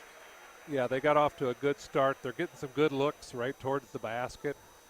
They're figuring out the zone. Wouldn't be surprised if they make a little change to the how they're playing the defense here. And so we'll see how the coach responds here and work up a good play here for the Tigers. And the first timeout, it's going to be a 30-second timeout. Team fouls sitting out with the Tigers. They have 1. Lynx have 0. 7-0 ball game, 11 AAA matchup. The beginning of the first half of this doubleheader, your Lynx over the Tigers, the Lynx girls, really on senior night produced. And offensively and defensively as they go 8-0 on the home court. Full court pressure from the Lynx as Decker's going to bring the ball up. He's guarded by Thompson. He's going to give it off to his point guard. No, he keeps the ball. He swings it over to Zaveski. Zaveski drives. He's looking for Decker underneath number 54. That's going to be 12 McNeil. He's going to put it up good. First points of the ball game for the Tigers. That's going to be McNeil. 7-2 ball game. Van Weston pushes it up. He's going to go with his left hand. No, he doesn't find anything. Miller looking for his second 3 of the game. No good. Big rebound by Skolton. We'll see if the foul is going to be on Jefferson, though. It's going to be on number 40. That's going to be Jefferson, as Borchard's going to come into the ball game for Van Weston. So on the court, Jefferson, Skolton, Miller, Thompson, and Borchard. Full court pressure, and the Tigers break it. Miller steals it. He's going to drive up the court. He's got Borchard. No, he's going to go up, and it's going to be an offensive foul on Miller. Great defense by number 12, McNeil. That's Cade McNeil, the senior for the Tigers. Yeah, he sold out on that play. He said, I'm just taking the guy with the ball, and if they get the layup, they get the layup. And he chose right on that particular one and got a charge. Into the ball game for the Lynx is going to be Delaney, number 5. He's going to be a freshman, and Langrock. Noah Thompson, Borchard, and Jefferson into the game. Defense, and Decker, number 54 for the Tigers, connects. It's a 7-4 game. You got a tough job ahead. You got a couple of Deckers on the floor here. Yeah, we'll just say Decker. Decker and Decker, yep. There we go. Offensive foul is going to come from Jefferson. That's going to be his second foul. Altoff's going to come into the game for the Lynx. So on the court, Delaney, Borchardt, Thompson, Langrock, and Altoff for the Lynx. Full court pressure from the Lynx. That's what you kind of want to see. I love full court pressure. That's what the last game we called. The Lynx were in a lot of full court pressure, and it really catapulted their offense. Yeah, it's going to be a good matchup underneath the basket right now with Olthoff guarding a 6'5" Decker from Huron. He puts it up, and it's no good. He's got 2 points. Big rebound, though, by number 32, Zavetsky, and it's good. It is a 1-point game as Delaney's going to push it up to Langrock. Finds Altoff from the baseline. No good. Big rebound by Delaney, though. He's the new point guard for the Lynx. Borchardt, it's going to be a travel. Yeah, one too many steps for Borchardt. He looked like he wanted to take the three. He pulled it down, drove, and traveling. Yeah, that was a tough one. He should have just taken that shot. You got to be ready on those to take that shot, and you just got to try to shoot it with confidence. Morgan comes into the game for the Lynx. It's full court pressure again from the Lynx. They're going to back off. That's going to be Decker bringing the ball up for the Lynx. He's guarded by Morgan. Now Langrock. They switch. Back up to number 12, McNeil. He's guarded by Delaney. And they're going to reset the offense with McNeil. Swings it over to Decker. Shot clock's at 12 seconds. And great defense from Delaney on McNeil. McNeil's got 2 points in this ball game. Looks like a travel. He falls. Decker with under 5 seconds to go on the shot clock. He's going to have to put it up. And he does. Big rebound, though, by number 40, Rogers. He's in the ball game for the Tigers. Guarded by Altoff. They're going to swing it over to Decker. Decker doesn't like it. He pulls up, and it's no good. Altoff with the rebound. Borchardt's going to push it for the Lynx. He's going to find Langrock. No, he kicks it back out to Delaney. Delaney looking for Altoff. Pushes it in from Borchardt to Altoff. Great find from Altoff. Finds Morgan. It is now a 11-6 ball game. 9-6 ball game. As a 3-point lead by the Lynx. McNeil. I think you were anticipating the next trip down the court, Ken, to make it 11. I was. I mean, we can predict things up here, can't we? Altoff with a big block underneath as he swats that one away. It looks like a foul on McNeil on Delaney. That is going to be a no call, but Coach Nelson doesn't like it. It was a trip. It was clearly a trip, and Coach Nelson is talking to the ref on the sideline. You may be able to see it on your screen. You cannot. But it's going to be Lynx ball as Morgan is going to inbound the ball for Delaney. I don't believe he was inviting him over for Sunday dinner, Ken. As Delaney's going to push it up to Miller. Miller always got a three in the game. He drives, finds Delaney, pushes it out. No, he's going to pull it up with the jumper. Good. We've seen the freshman really come on in the last two games, and that floater was nice from the point guard, number 5.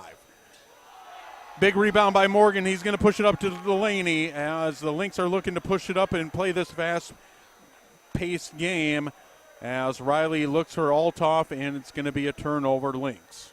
Hey, Ken, what's the score? 11-6. 11-6. See, we projected that the play before. That was pretty good. I just wanted good thing it wasn't a 3, right? Oh. Or 12. I mean, yeah, we would look really bad. Oh boy.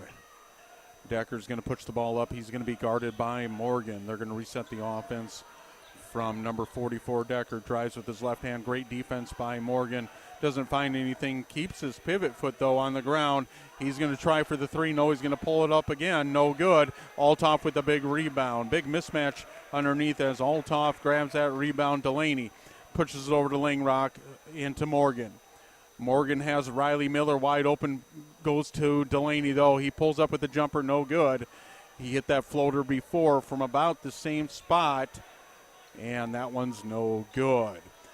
1 minute and 35 seconds to go in this first quarter. We've seen a really, really fast-paced push by your Lynx. They're up 11-6.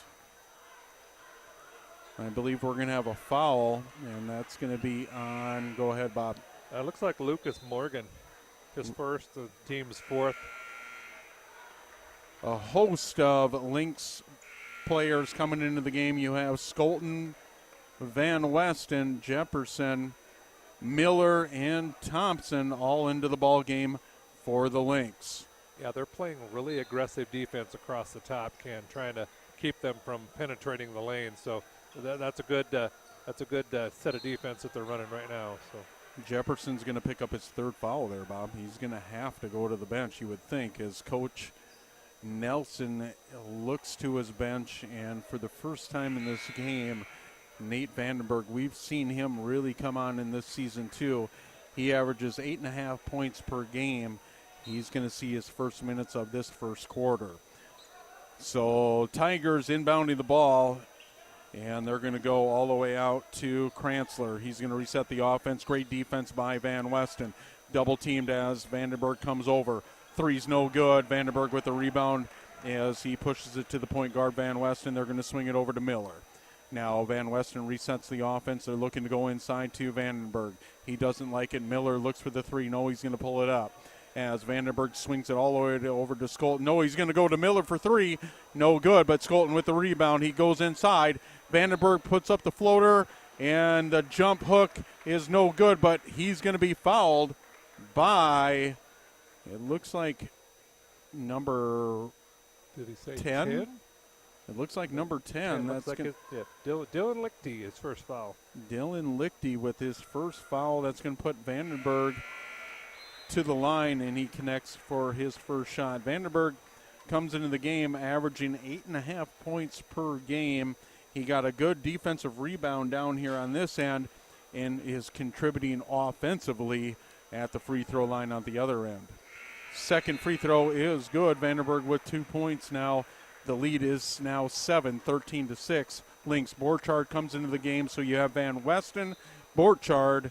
You also have Noah Thompson, Sam Skolton, and Vandenberg on the court to round out the players on the court for the Lynx. Trap defense as Skolton with great defense. It's an offensive foul on number 22, Peyton Grace, as Skolton comes over, gets position defensively, and that's going to be Grace's first foul. Team foul sitting at Lynx with 5 and the Tigers with 3. Still a 7-point ball game, just over the shot clock. There's 37 seconds to go in the ball game. Shot clock is down to now 27. Skolton over to Miller, puts up his fourth attempt and connects for his second attempt for 3. That's Riley Miller. He's shooting him with confidence. They're finding him in a good open rhythm. Great defense by Miller. He just connects on his second 3 of the ball game, pushes the lead to 10 points, but becomes even better defensively as it is an over and back Lynx ball. That was an excellent play. He stayed with him, was aggressive. Shot clock is off, under 10 seconds to go in the first quarter. Lynx up by 10. They're trying to go to Vandenberg as they're going to swing it back over to Van Westen. Van Westen kicks it out. No, it's going to be a turnover as the Tigers going to put up the last shot of the first quarter. So that does it for the first quarter in this 11 AA matchup between the Huron Tigers and your Lynx. It's now a Lynx lead of 10, 16-6. Go ahead with the sponsors, Bob. We've got our anchor sponsors of Avera Medical Group McGreevy in Brandon. We've got Sanford Clinic Family Medicine in Brandon, Service First Federal Credit Union, and Sanford Orthopedics. Founding sponsors, Alliance Communications, Brandon Lumber Company, Brandon Ace Hardware, Brandon Pharmacy, American Family Insurance, Josh Koob Agency Incorporated, Heartland Funeral Home and Cremation Services, Sunshine Foods, and Today's Family Dentistry. Platinum sponsors, Sanford Health, Sioux Valley Energy, Alliance Communications, Coca-Cola Bottling, and Midco Communications. And our Pride level sponsors, Architecture Incorporated, Hinkle Electronic Materials LLC, McDonald's, and Michael's Fence. Thank you, sponsors. Thank you, sponsors. You're the reason, like we always say, you are the reason we're able to do this on a Friday evening and bring it to you live on Alliance Channel 226 and Lynx TV on YouTube. Lynx are going to start with the ball offensively for this second quarter. They are up by 10 as Van Weston. You also have number 30, Morgan, on the court for the Lynx. Skolton, Altoff, so the Lynx are going with a bigger lineup as Altoff up and under with the left hand, and it's good. That's a pretty move. That is a pretty move. Altoff with his first 2 points of the ball game climbs that lead to 12. As number 12, that's going to be McNeil. He's going to have it stolen by Skolton. Goes over to Morgan. Morgan with the spin. He's got a pretty move also. Altoff with the big rebound. And it's going to be off the Tigers, but it's going to stay there, Lynx ball. Yep, they got a steal, but he took it out of bounds. Lynx are being, you talked about it, Bob, in the first quarter. They're super aggressive defensively and offensively. Yeah, I would have liked to see Altoff when he got that ball to come down, gather himself, and go up. He is 6'8". He should be able to do that play. Altoff with the jumper, and it's no good. Good move, though, as there's a little bit of push-off by Altoff, but that's going to stay Lynx ball. It's going to be off number 54, Isaiah Decker. Yeah, they're allowing him to play underneath there. They're not doing any of the ticky-tack stuff, so we're going to see how that goes the rest of the game. As Van Weston's going to inbound the ball into Morgan. He's got position. He puts it up with his right hand. No good. Rebound by number 14. That's going to be Kranzler. He's going to push the ball up. And over to McNeil. Back over to Kranzler for three. No good. Altoff with the rebound as Van Weston's going to push the ball up for the Lynx. Gets it over to Miller. Miller has 2 threes in the game. No good from the baseline, but a good defensive play. But they're going to call a foul on, I believe it's going to be Morgan. And that's going to be his second foul for the Lynx. As Miller that's going to be Riley Miller, the senior, is going to go to the bench. Skolton, Van Weston. You also have Morgan, Langrock, and Altoff into the game for the Lynx. I tell you what, that is 7 fouls. So for the rest of the half, Huron's going to be shooting free throws, shooting 1-and-1 here. That's going to be a foul on Sam Skolton. That's going to be his first, number 12. McNeil's going to go to the line for free throws like Bob just said. That's going to be team foul number 7 for the Lynx. 1-on-1 as McNeil connects on his first free throw. He's got 3 points. 18-7 ball game, 11-point lead for your Lynx in this 11 AA matchup senior night here in Brandon, South Dakota. And McNeil, he connects on his second free throw, 10-point lead for the Lynx. 6:45 to go, first half, as Van Weston finds Skolton. They're looking in for Morgan, Altoff, and that high-low game. Langrock has position underneath. They don't find him. Over to Van Weston, swings it over to Langrock. Langrock goes immediately into Altoff. Pushing foul on, I believe, number 44. That's going to be Brandon Decker. That's going to be his first foul. Team foul number 4 on the Tigers. Van Weston inbound underneath the basket for the Lynx. Looks for Morgan wide open, puts it up. No good, but grabs his own rebound.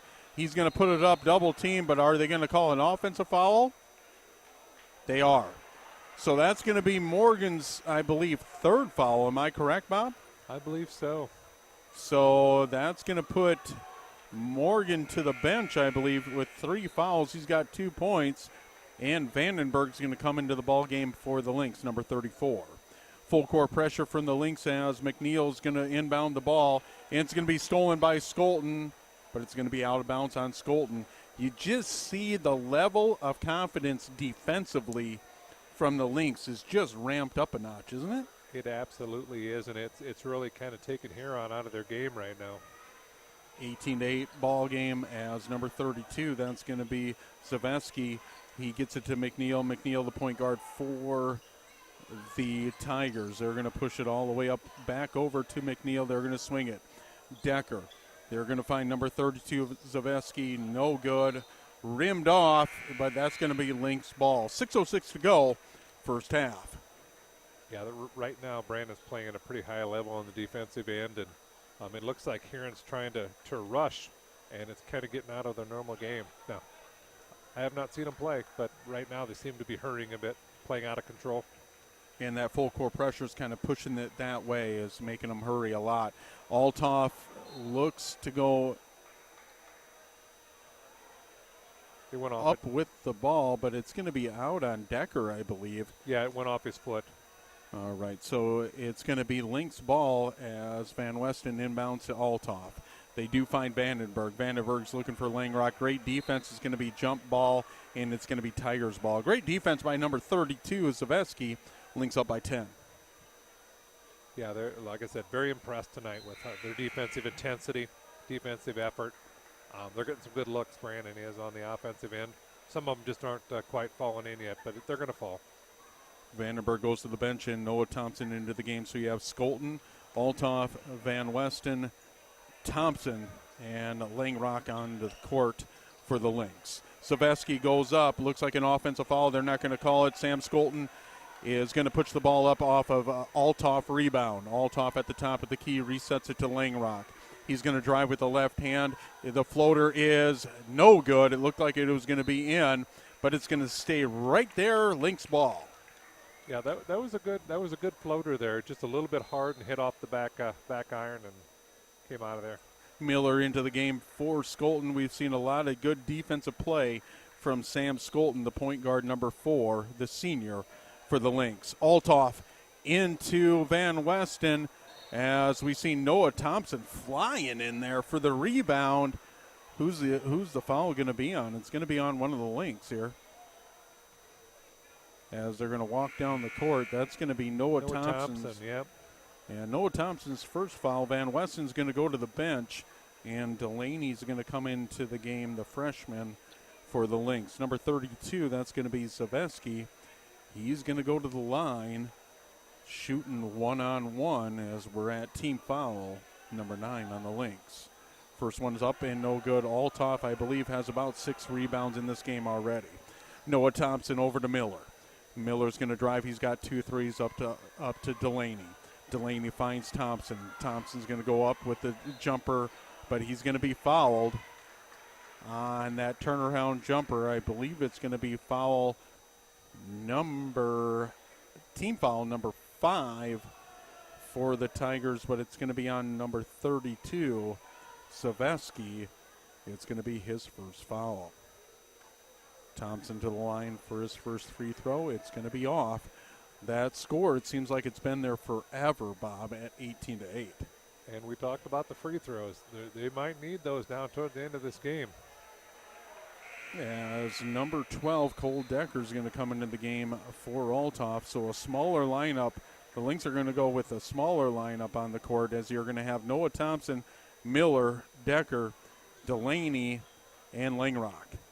Langrock's your tallest player, and it looks like he sits at 6'4".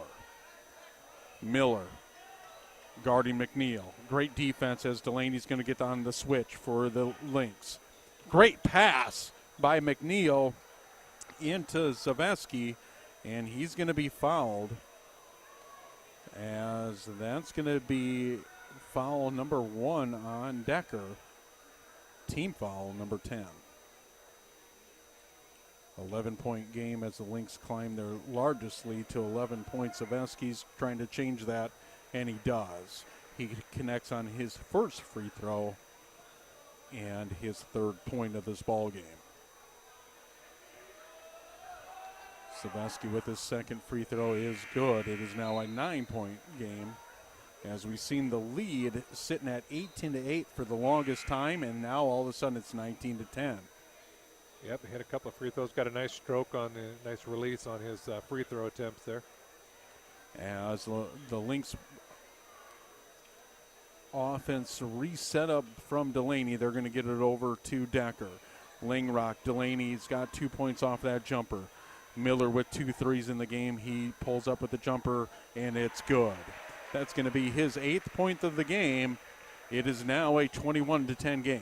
He's starting to really feel it, starting to get into motion, offense, and they're finding him. Offensive foul on number 14, Max Kranzler, as Decker has a great position. That's number 12, Cole Decker, the junior for the Lynx. Foul on number 14, like I said, that's Kranzler, and that's going to be his first. You know, that was a good defensive rotation, some backside help that picked up that. Delaney over to Langrock, no good from 3. Big rebound by Noah Thompson, though, and Miller finds that as it's off Thompson's hand, but it goes right into Miller's hands, and Miller's going to go to the line to try to climb the lead to 13 points, and he's going to try to connect for his 9th and 10th point of this game. Cade McNeil just picked up his second foul there, Ken. He's probably going to go to the bench. Team fouls sitting at 10 for the Lynx and 7 for the Tigers. Miller connects on his first free throw. It's now a 12-point game. Yep, both teams will be shooting free throws the rest of the half. 4 minutes to go in this first half. Lynx up by 13, their biggest lead of this game. Full court pressure from the Lynx is Noah Thompson, and they're going to trap number 14. That's going to be Kranzler. They're going to swing it over to number 30. That's going to be Elwin. Great block by Miller, and it's going to be a jump ball as Delaney and number 32, Zavensky, they fight for the ball. It's possession Lynx. That's his second foul. It's kind of big here late in the half. So, like Bob said, team foul sitting at 10 for the Lynx and 8 team fouls for the Tigers. That's going to put Delaney to the line for his first free throw attempts of this ball game. Delaney had a sweet jumper in the middle of the lane. He connects for his 3rd point of this game. You know, all of a sudden the lead just jumps to 14.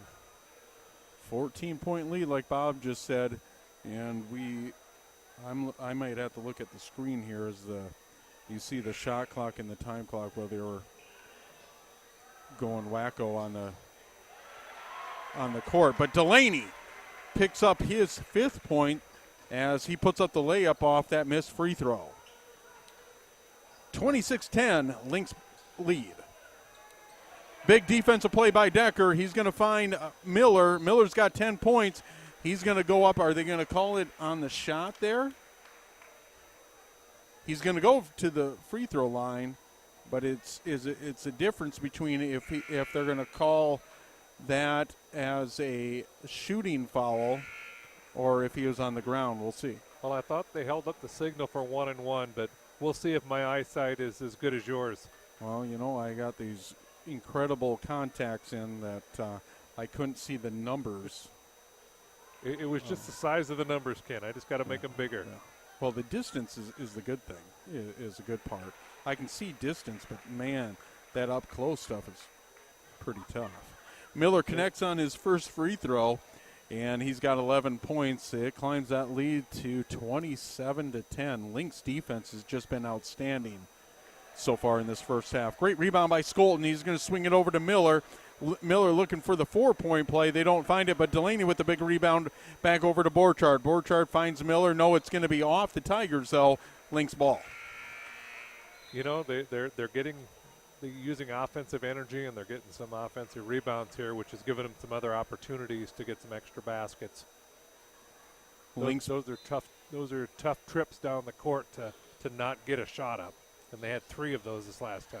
27 seconds to go on the shot clock. 3:05 to go in the first half. Lynx up 27-10 as Craig Nelson, the head coach for the Lynx, sets up his offense, calls it out. Langrock drives with the left hand, finds Delaney. Delaney's got 5 points, the same number that's on his jersey. Swings it over to Borchardt. Borchardt over to Skolton for 3, no good. But the rebound's going to go to Decker, and it's going to be Tigers ball. 27-10 as Decker's going to find number 30. That's going to be Elwin. Elwin into the game for the Tigers. Great hustle play by Delaney as he saves the inbounds. Borchard's going to push it. He finds Langrock up and under, and he's going to be fouled on that shot. He's going to go to the line for 2 free throws. It's a 27-10 game still. It is, absolutely. That's a foul on Blake Elwine. And looks like we're over the limit. They'll be shooting 2 here on out. Team fouls, yeah, like Bob said, both teams sitting at 10 fouls, team fouls, 2:21 to go. I believe we have a full timeout by the Tigers. So 27-10 ball game in this 11 AA matchup as the Lynx trying to move to 9-10 on the season. Heading into tournament time, they are sitting in the 11th seed right now. So more than likely they're going to be on the road to start the playoffs. That's absolutely right. I noticed we made the observation, Ken, that Brandon was getting some extra offensive rebounds. They immediately brought back in that Isaiah Decker. He's a 6'5" center to try to shore up that and not give him those extra opportunities at the bucket. And so your link sponsors are, I'm used to reading these, Bob. Do you want me to read them? I can read them, Ken. I can read. See, I got my glasses on. Yeah, my vision, I mean, boy, I'm going to have to tell my wife. She needs to get, what do they call those glasses? Cheaters. Cheaters. Glasses. Just for helping you read. Yeah. And if she can get me one of those ropes where I can hang it, right here. Yeah, a little necklace deal there. Yeah. So the glasses can hang there whenever I need them instead of like reaching into my pocket. Yeah, that's good. Is that a good idea? It's almost like a Wii strap for glasses. As the first one Langrock connects for his first point of the ball game from the free throw line. He climbs the lead to 18 for the Lynx, and that one's going to be off as the Tigers gain the rebound. They're going to push it down the court as Van Weston, and they're going to play a trap defense. I like this from the Lynx. It really gets the blood flowing defensively, and you see that it's working as Langrock knocks it out of bounds as the Tigers try to inbound the ball to Decker. Yeah, that zone press that they're doing, they're cheating the lanes, they're cheating the passing lanes, over committing on the deals to try to get those steals. And Decker, he's going to be guarded by Langrock. As you're going to see the Tigers offense resetting with Decker number 44, and it's going to go up for the first points, Bob, of the second quarter. Yeah, it's been a good for the Tigers. It has been a good quarter for defensive effort and holding the opponents down. Van Wesson with a beautiful left-handed move. It's no good, but he's going to get in his own rebound over to Decker for 3. No good. Let's see who comes with the rebound. Sam Skolton with the hustle play gets the rebound for the Lynx. Shot clock is reset and now down to 30 seconds. Coach Nelson reset the offense from the sideline, tells Langrock to slow it down as Decker's going to push it over to Van Weston. Now Langrock from the corner, and we're going to have an offensive foul, Bob. Yeah, we are. As let's see who it's on. It's going to be on one of the Lynx here. It's going to be on number 3. Yep, Cole Borchard. Cole Borchard. That's going to be. So are they going to call a foul? Why? No. They called a foul, but it's a player control foul. It's an offensive foul, so you do not get rewarded with free throws on those. Wow. Even though you're over the 10 deals, 10 fouls per half. I just learned something. I like to learn something every day, and I just learned something. At what time is it?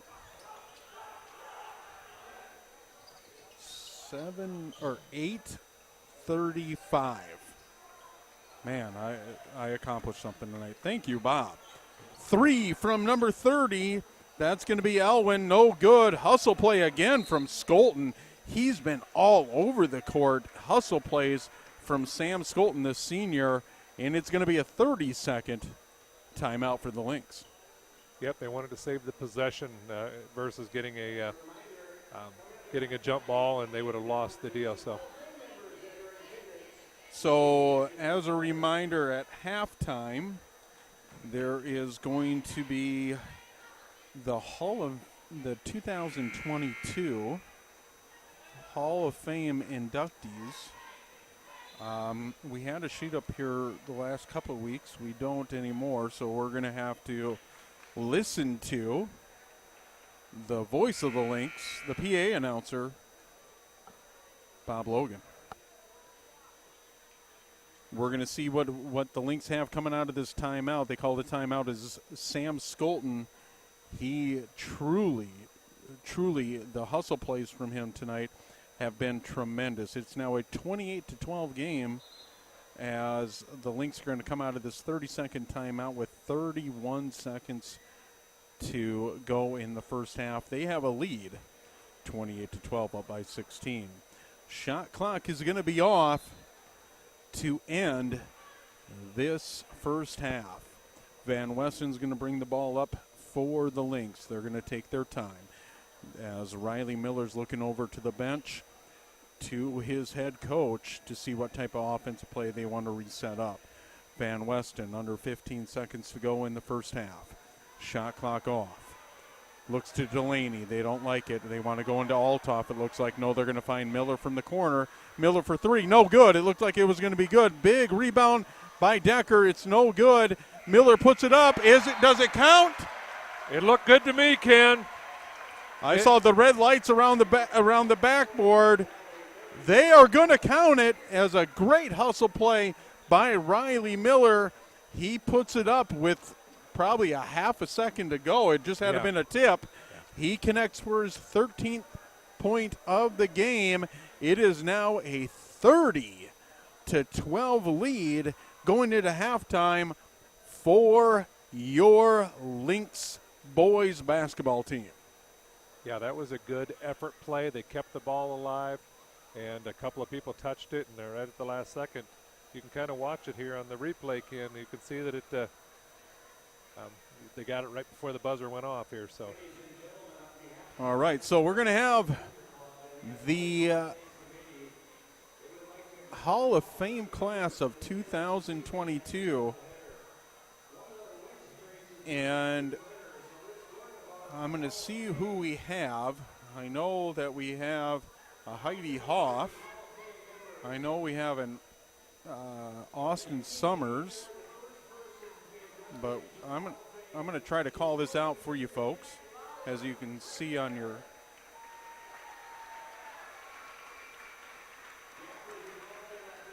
And that is Jack Lowry. Jack Lowry, a longtime coach for the Lynx. He's going to be inducted into the Lynx Hall of Fame. He's sitting at midcourt there, and I'm going to get the names from Bob. And maybe we can just hand it. How about we hand it over to the voice of the Lynx, Bob Logan. Hopefully you can hear him. We'll see if we can turn on the mic.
Folks, we have 13 Hall of Famers that they recognized at halftime. Jack Lauer, John Brown, Scott Peterson, Howard Brown, Randy Nelson, Matt Swenson, Mark Moeller, Brad Thorson, Austin Sumner, Heidi Hoff-Hausman, Dan Hansen, Brent Decker, and Cody Fitzmaguire were all recognized for their athletic, either playing, coaching, or leadership roles that they played here for the high school here at Brandon Valley High School.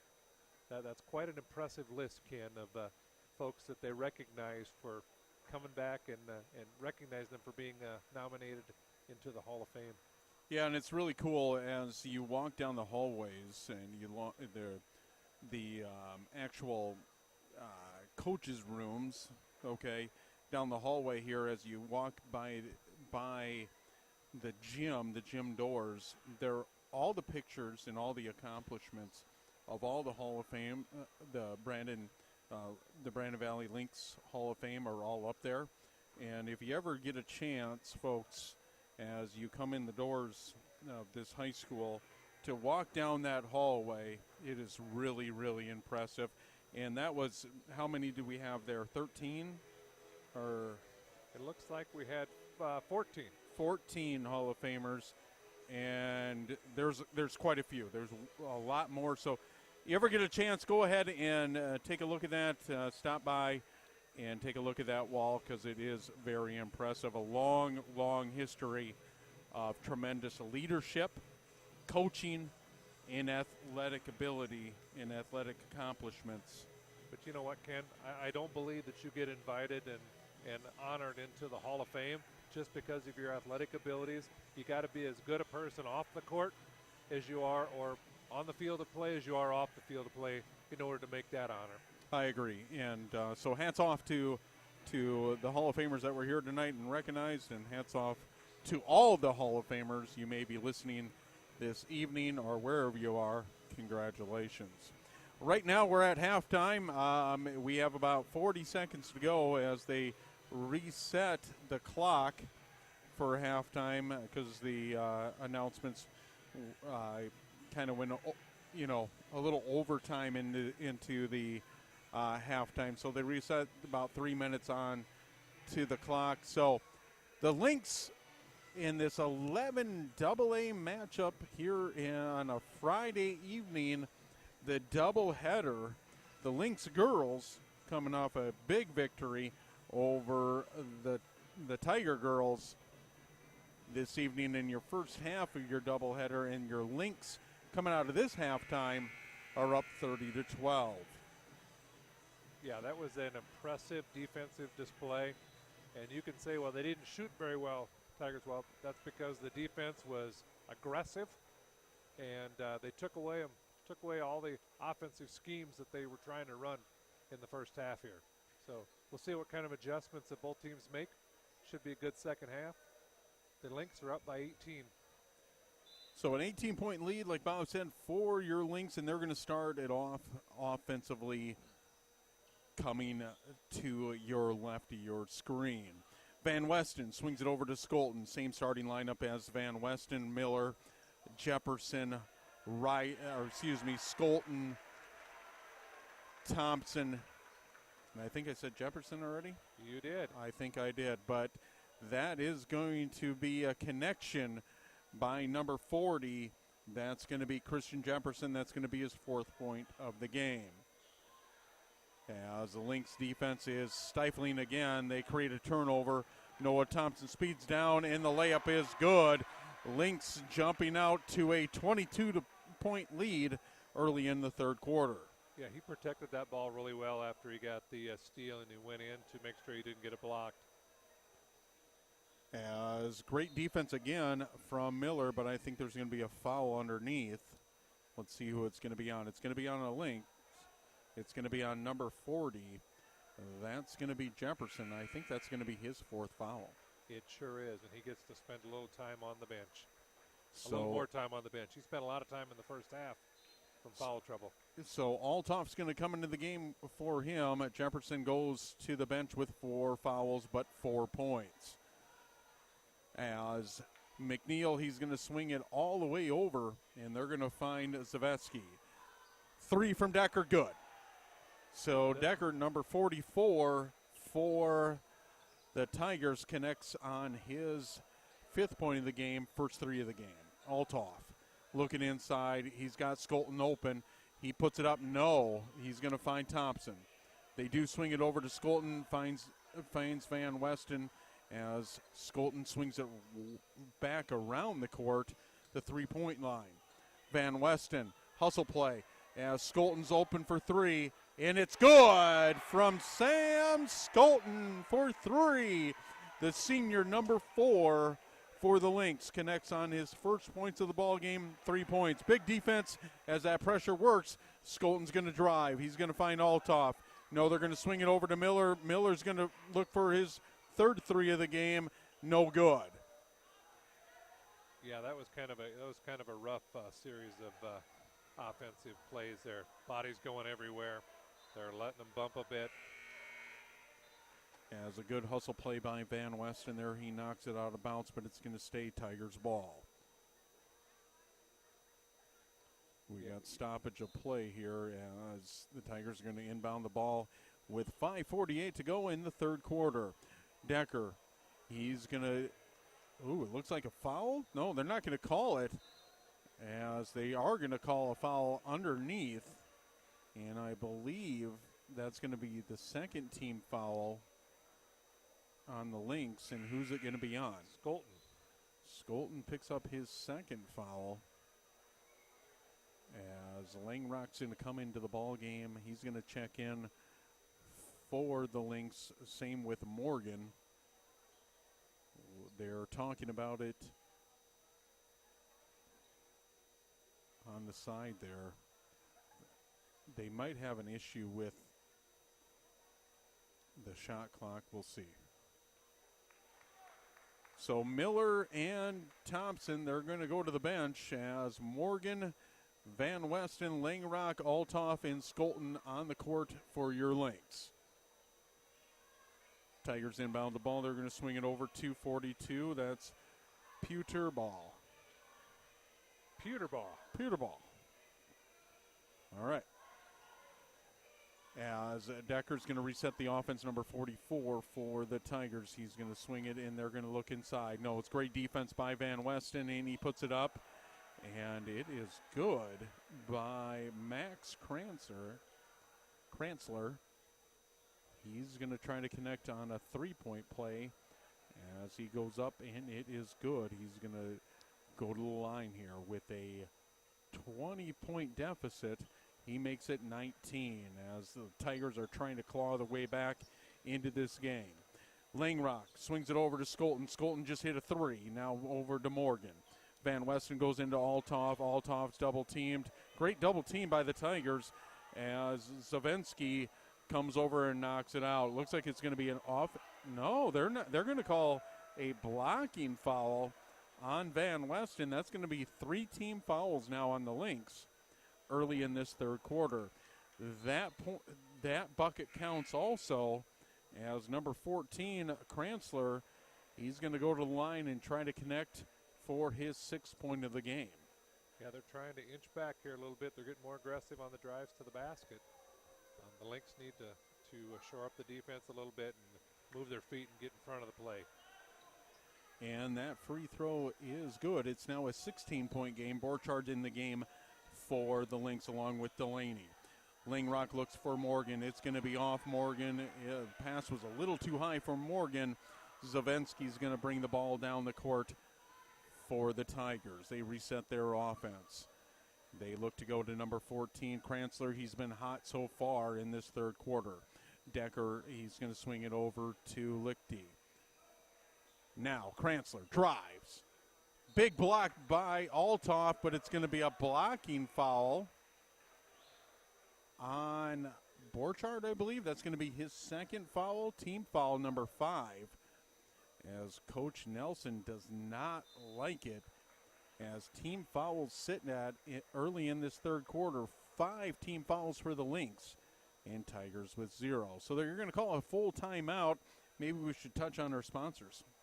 Absolutely. Our anchor sponsors are Avera Medical Group McGreevy in Brandon, Sanford Clinic Family Medicine in Brandon, the Service First Federal Credit Union, and the Sanford Orthopedics.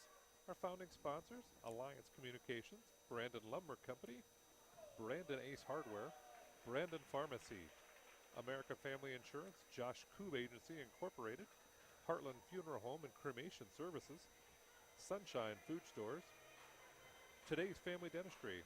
Our platinum sponsors, Sanford Health, Sioux Valley Energy, Alliance Communications, Coca-Cola Bottling, and Midco Communications. And our Pride Level sponsors, Architecture Incorporated, Hinkle Electronics Materials LLC, McDonald's, and Michael's Fence.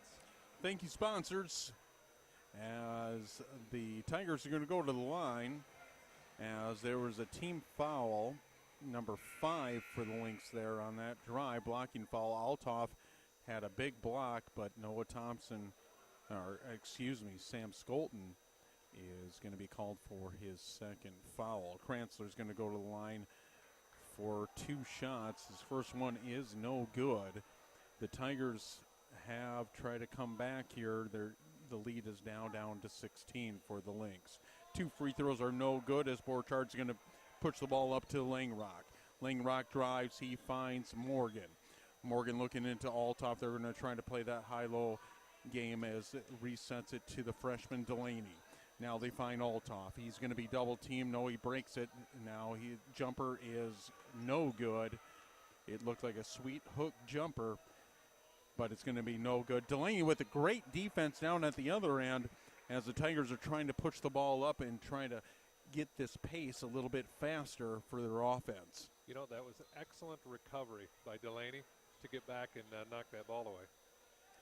As the Tigers are going to reset their offense, that's going to be Kranzler. He's got 6 points in this half. As Decker goes up, and it's going to be rebounded, though, by number 12, McNeil.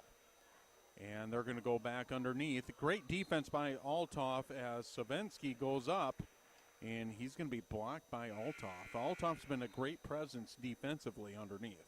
He absolutely has, and he did the very smart thing as they're driving the baseline. Instead of trying to jump up and block that shot, stood hands up straight in the air and let the ball come to him and got the deflection. Delaney, the new point guard for your Lynx, he's going to swing it over to Borchardt. Now into Althoff. They really want to focus on Althoff. The double team comes, though. Great move underneath. Puts it up in good from Althoff, the center for the Lynx with his 4th point. As he climbs that lead up to 18. As Decker's going to swing it over to Savensky. No good. Althoff with the rebound over to Delaney. Delaney breaks the press. Swings it up to Langrock. Looks for Noah Thompson. Doesn't find him. They're going to reset the offense up to Althoff. Althoff's going to come with the screen. Over to Borchardt. Borchardt to Delaney. Delaney's going to jump up. No, they're going to go into Althoff. Althoff with the jumper. His second possession. Second consecutive jumper. Good. He's now got 6 points. Full court pressure coming from the Lynx as they're going to reset the offense of Tigers. Delaney with a big steal. He's going to look for Thompson. Beautiful bounce pass from Delaney to Thompson, and it's good. Thompson goes up and he connects for his 5th point. He's going to go to the line for a 3-point play. You know, that foul is on Dylan Lichty, but they going to get the and one opportunity. Did a good job of driving to the basket, protecting the ball, and taking the contact and allow it to get in there. 22-point lead for the Lynx as Thompson's going to try to make it a 23-point lead. As the senior, number 14, he is heading his way on a football scholarship to the Jackrabbits. He was a tremendous defensive back for the Lynx, and he's playing a big ball game as we never want to see this. As Max Van Westen's down underneath the hoop, he's going to get up. He went pretty hard into the bleachers there underneath the hoop into the student section. He's going to come out of the game. He's going to go take a walk. He might be going to the locker room. As now on the court is going to be Miller, Thompson, Althoff, Deckert, and Skolton. They go into Althoff. He's double teamed. He breaks it. Great defense, though, but Decker's with that hustle play. Up and good. That was an excellent effort bucket. Decker connects on his first points of the ball game. Great defense by the Lynx, as we've seen all night. They've held the Tigers down to 21 points so far with 2 minutes to go in the 3rd quarter. Lynx reset the offense. They are up by 24. They're going to swing it over to Decker. Finds Skolton. Now Thompson. Thompson's got 5 points in the game. Althoff. A great bounce pass from Thompson to Althoff. Althoff's going to be fouled underneath the hoop, but it's going to be a shooting foul, so he's going to go to the line. Looks like that foul is on number 40, which is Dawson Rogers, his second in as many minutes. Althoff with 4 points in the game. He's been a big presence defensively. He connects he had 6 points. He's going to connect for his 7th point as Althoff climbs that lead for the Lynx in this AA matchup against the Huron Tigers to 26 points. Lynx defense has just been all over the court. The hustle plays from the Lynx has been tremendous all night. As that's going to be Kranzler. He's been just the offense so far for the Tigers in this 3rd quarter. Under 2 minutes to go in the 3rd quarter, Lynx up by 26. Decker puts it up. He's going to be fouled, though, it looks like on Noah Thompson. Yeah, it does look like that. Looks like number 14. That's his 2nd foul. So defensively, Bob, what have we seen as Decker's going to go to the line, number 54 for the Tigers? Tell me a little bit about defensively. We've seen the last 2 games. We've called both the games, and we've just seen, to me, and I'll get your take on this, to me, though, the full court pressures really catapulted this defense. It absolutely has. It makes their opponents go out of their normal routine, their normal scheme of offense, and it helps energize the Lynx. As Decker is 0 for 2 from the line. Miller comes down for 3, no good. as Kranzler's going to pick up the rebound, and he's going to push it up for the Tigers. And great defense by Skolton, though, as Miller comes up with the rebound for the Lynx. Pushes it up to Thompson. No good, but Skolton underneath the basket, and it's going to be a jump ball, but that's going to be Tigers' ball. But great hustle play from Sam Skolton.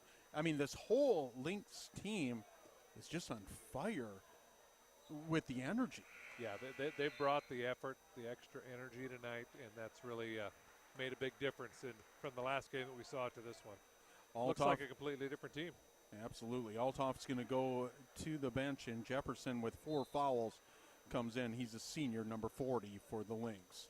Full court pressure from the Lynx as they're going to back off here. They're going to pick it up at half court as McNeil's going to swing it over to number 40, Rogers. They're going to reset the offense with Kranzler. Kranzler's got 6 points in this half, and now he's got 8. That was a good drive into the paint. Flipped it up with the left hand. Miller off his fingertips. They're going to call him out of bounds. Just over a minute to go in the third quarter. It is a 24-point lead for the Lynx. Maybe I'm going to need some new glasses, Ken. I didn't see that play happening like that, but I don't have the striped shirts on. So offensively for the Tigers, they average 52 points in this game. Great defense again by Skolton.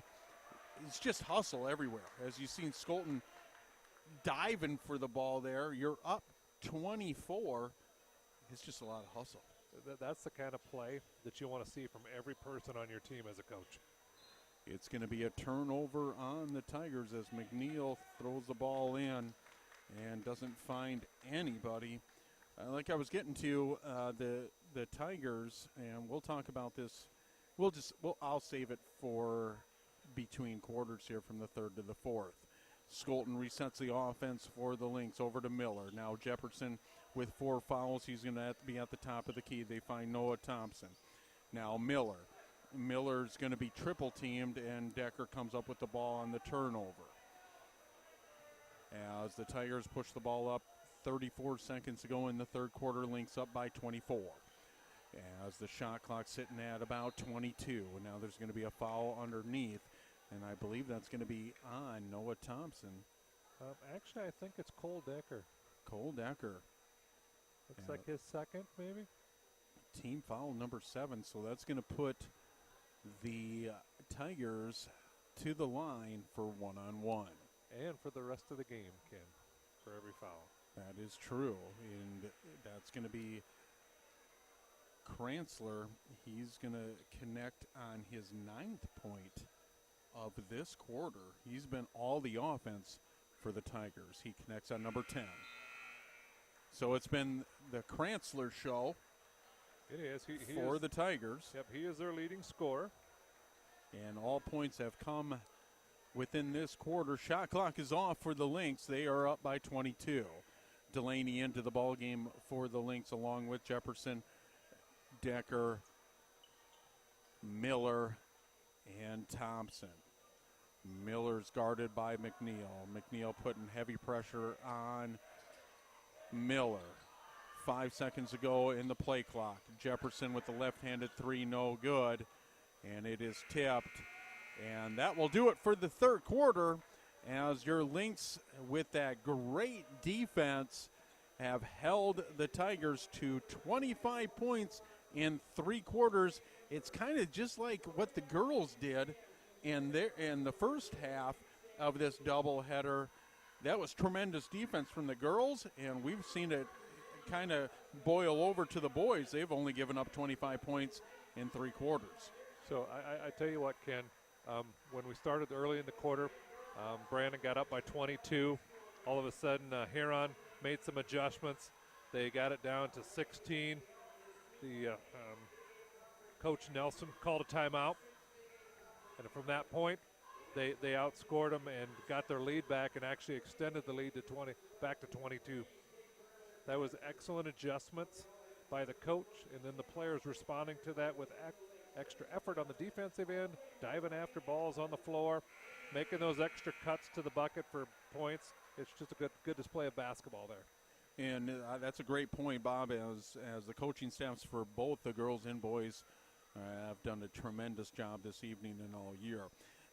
What I was trying to point at is the Huron Tigers, they have averaged 52 points per game. That's on an average this year, and they are sitting at 25 points through three quarters. Altoff, they're going to swing it up to Morgan. Morgan for three, no good, as is a big rebound, but even better defense by the Lynx as Delaney's going to come up with the ball. Morgan swings it over from Delaney to Borchard. Borchard in the game for the Lynx. We have Langrock, Morgan, Delaney, Borchard, and Altoff into the game. Altoff's got 8 points.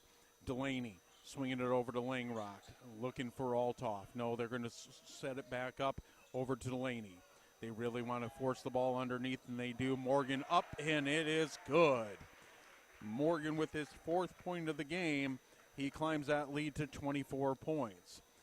As the Tigers are going to reset the offense, that's Kranzler. He had 10 points in the third quarter. He connects for his 12th point of this second half. Delaney's going to push the ball up real quick over to Langrock. Langrock puts it up, and it's good. Langrock now has 3 points in the ball game. It's now a 24-point ball game as the Tigers are going to come down to reset their offense. Kranzler has 12 points, and now he's got 15 in this second half. He's been all the offense.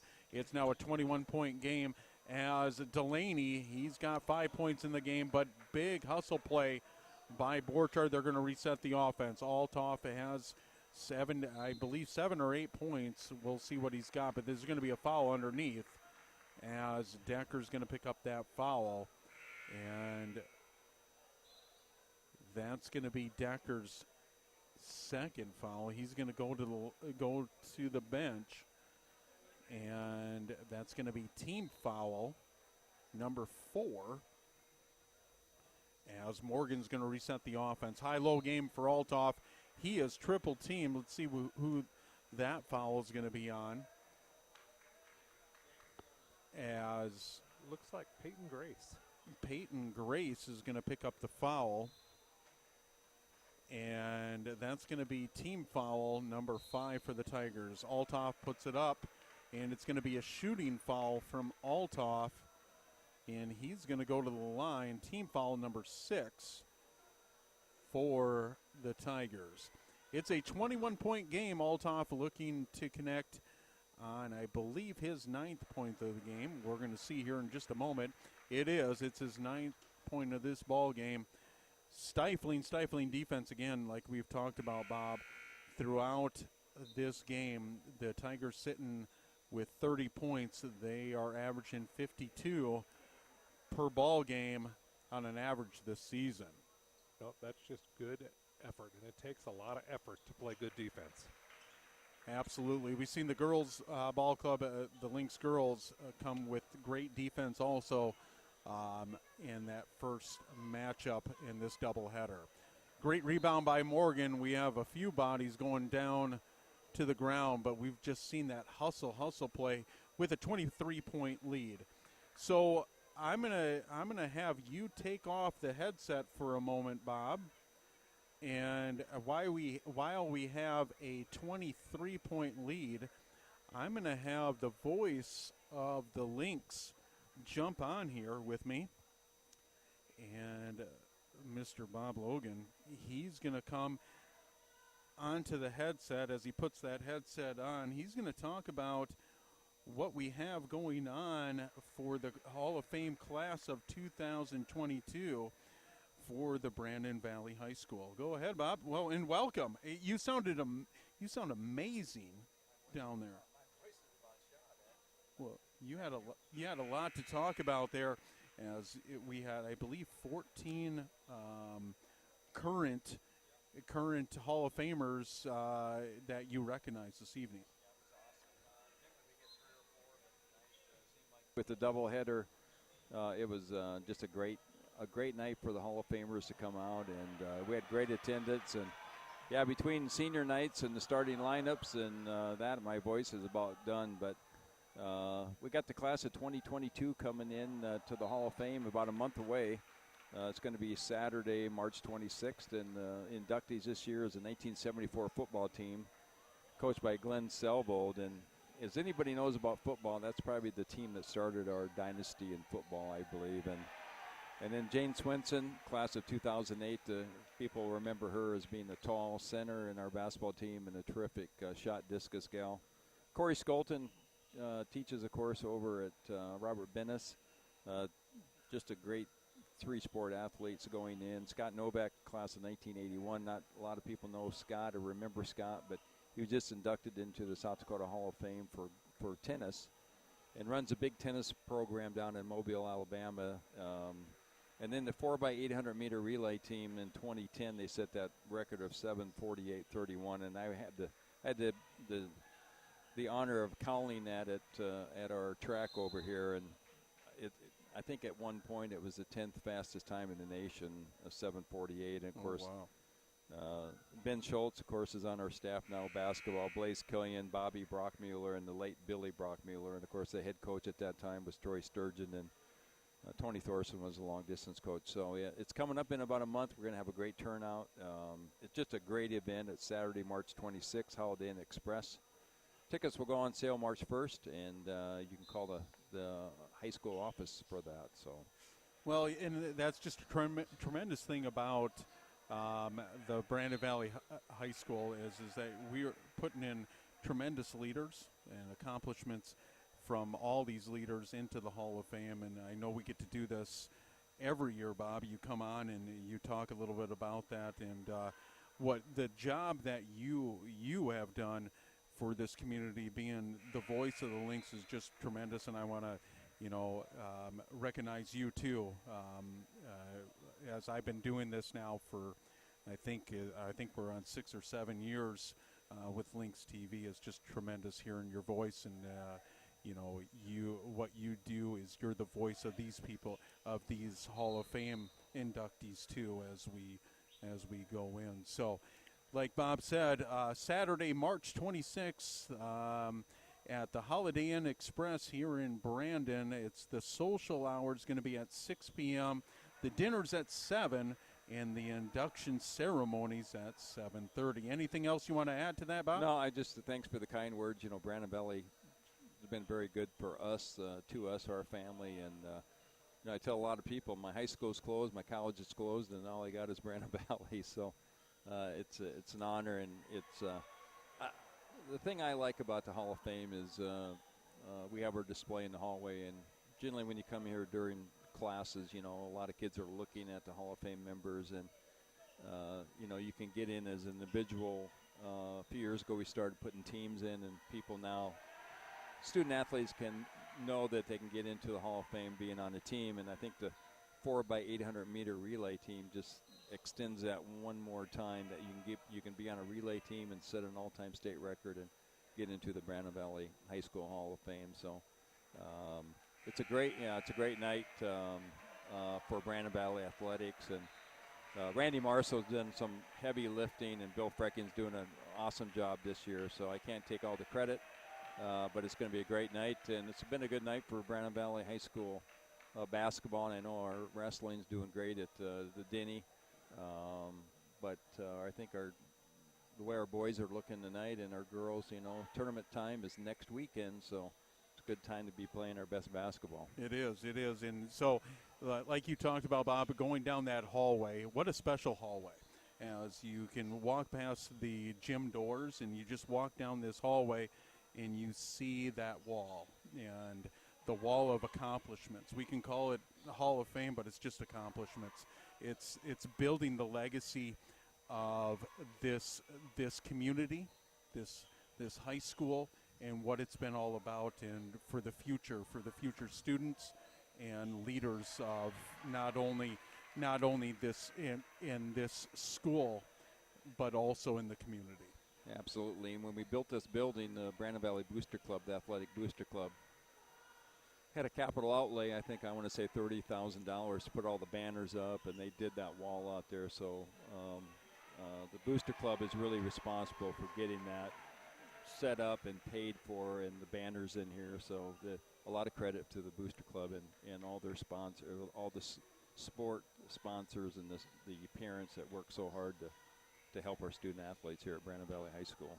Well, remember, Saturday, March 26th at the Holiday Inn Express, social hour starts at 6 p.m. Make sure you call the school here to get more information and tickets. Am I correct? Tickets, yep. March 1st, you can call and get your tickets. $25 each. It's a very inexpensive ticket for some great entertainment, great food. Tony's does a great job of catering, and it's going to be good. And on this, we'll be back here next Friday night, right? The girls will be hosting a Sweet 16 game, so we'll see everybody here next Friday. I'm assuming the boys will be on the road, so we'll find out where they're going to go next Saturday. So perfect. Thank you very much. You're going to be PAing that event. Am I correct? I do a PA, but Jim Heinitz actually is the master of ceremonies. I turn it over to him, and he's so terrific at it. And then we'll go right down the list. I think the 1974 team will have going in last. Glenn Salvo has been is pretty happy about that team going in. You know, they were undefeated. They weren't a state champion because they didn't have it at that time. They didn't have the finals. But that was, if you look at that team and the student athletes that played, there were some tough dudes playing on that 74 team. John Bly, and there's just been a lot of lot of Hall of Fame members were on that team. I think Dan Nelson was on that team. So, but I appreciate all you do, and we'll step out here, and we got 2:38 to go, and the Lynx are up by 30 the way it looks. My math, Agar math. I'm not sure if it's very good, but well, anyway, thank you. It's a pleasure, Bob. And like I said, and Bob said, get your tickets. Call the school Saturday, March 26th at the Holiday Inn Express here in Brandon. Social hour starts at 6 p.m. That's going to be the Hall of Fame class of 2022 for your Brandon Valley High School. Thanks, Bob. Appreciate it. And have a good evening. Like Bob said, Lynx are up by 30 now, 67-37 as they climb that lead to the biggest lead they've had. That was Bob Logan. Our actual, it wasn't Bob Arnold. Bob. So I'm flipping desks here. So we got Bob and Bob and Bob and Bob, and I'm going to say Bob in my dream. Bob. Okay. Well, Bob Arnold's back on the mic. That was the voice of the Lynx, a longtime voice of the Lynx, Bob Logan, and what a tremendous job he's done for many years. So hats off to him. And Bob Arnold, what do you think? I think that they did a good job of recognizing the seniors and getting them out and giving them their moment for their last game home here. They've certainly extended the lead here to 30 points and given the folks that don't necessarily get a ton of minutes an opportunity to play here in front of a pretty good crowd here tonight for the doubleheader here at home. For the senior evening for the girls and boys, like Bob Logan said, the girls will be back here to host a game. The boys will probably be on the road, but they're both playing hot right now. Defensively has been the catalyst for both teams, especially this boys team, as they're holding the Tigers down by 30. You're looking at a 30-point game and only scoring 37 points offensively so far for the Tigers. Excellent defensive execution tonight for the Lynx. Borchardt, and you're going to have Vandenberg, Delaney. You have Deckert, and you have number 32, Kreitzfeld, in the game for the Lynx. Just under a minute to go on this last home game for the 2022 season for your Lynx boys basketball team. As you hear some claps out in the crowd, the seniors, like Bob said, a round of applause coming off the court for the Lynx seniors.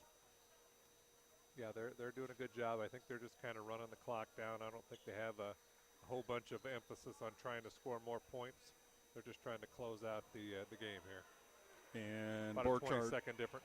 Borchardt's going to drive, and it's going to be a turnover as the Tigers are still playing with a lot of energy, and they're going to put it up, and it's going to be no good. 15.1 seconds to go in the game as number 40, that's going to be Dawson Rogers. He's going to go to the line. Foul on who? Cole Decker. Okay, Cole Decker And Cole Decker's got 8 points in this game coming off the bench. Great effort by him also. Yeah, that's a good effort from the whole team, really.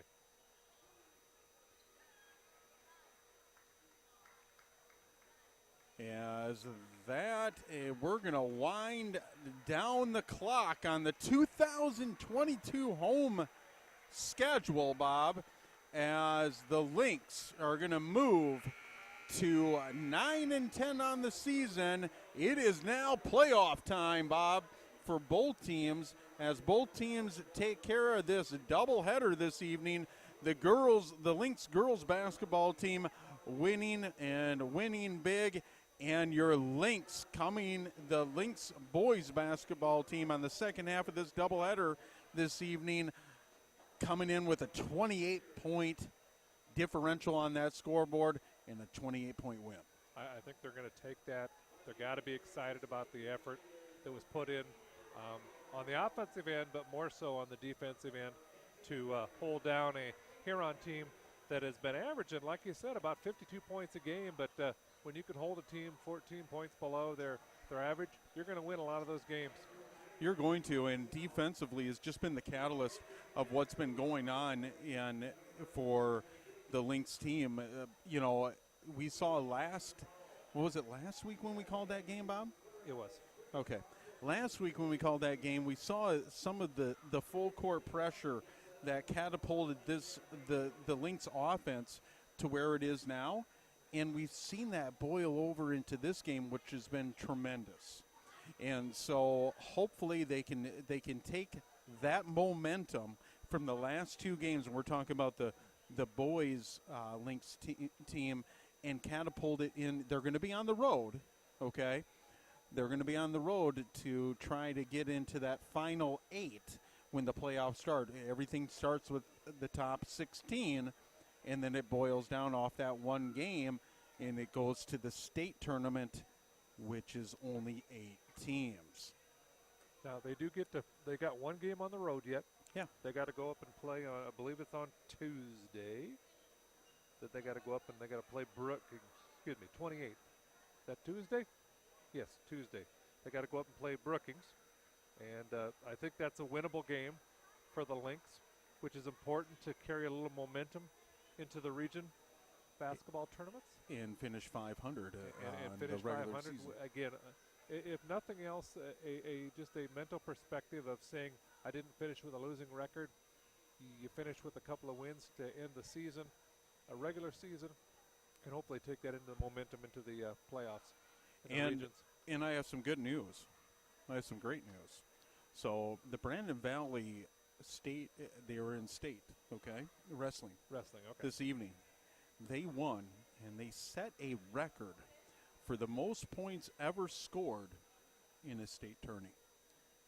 And I think they still got a day left, don't they?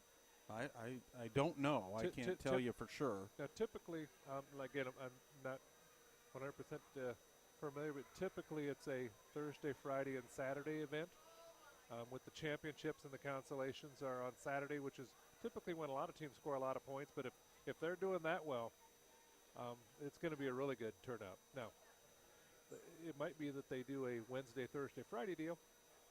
But yeah, that's awesome. That's fantastic for the wrestling. Setting a record, and we've seen a lot of things happen inside this gym and this community, and especially athletically, it's just been tremendous. And we see all the banners. Bob, I know that we're both not from here, okay, but it's hard not to be a fan when you see a school that has the tremendous community.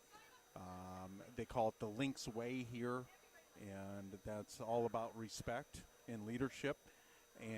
But the banners really show the accomplishments, and we saw that tonight with some of the Hall of Famers being recognized at midcourt. And make sure you go and contact the high school about the Hall of Fame class of 2022, the induction on Saturday, March 26th at the Holiday Inn Express.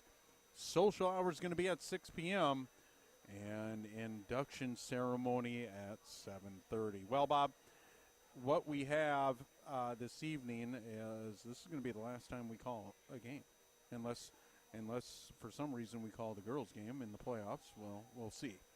But it's been an honor. You helped a little bit in football and tremendously in basketball, and I appreciate it. And I can see moving forward you helping out even more as we go along.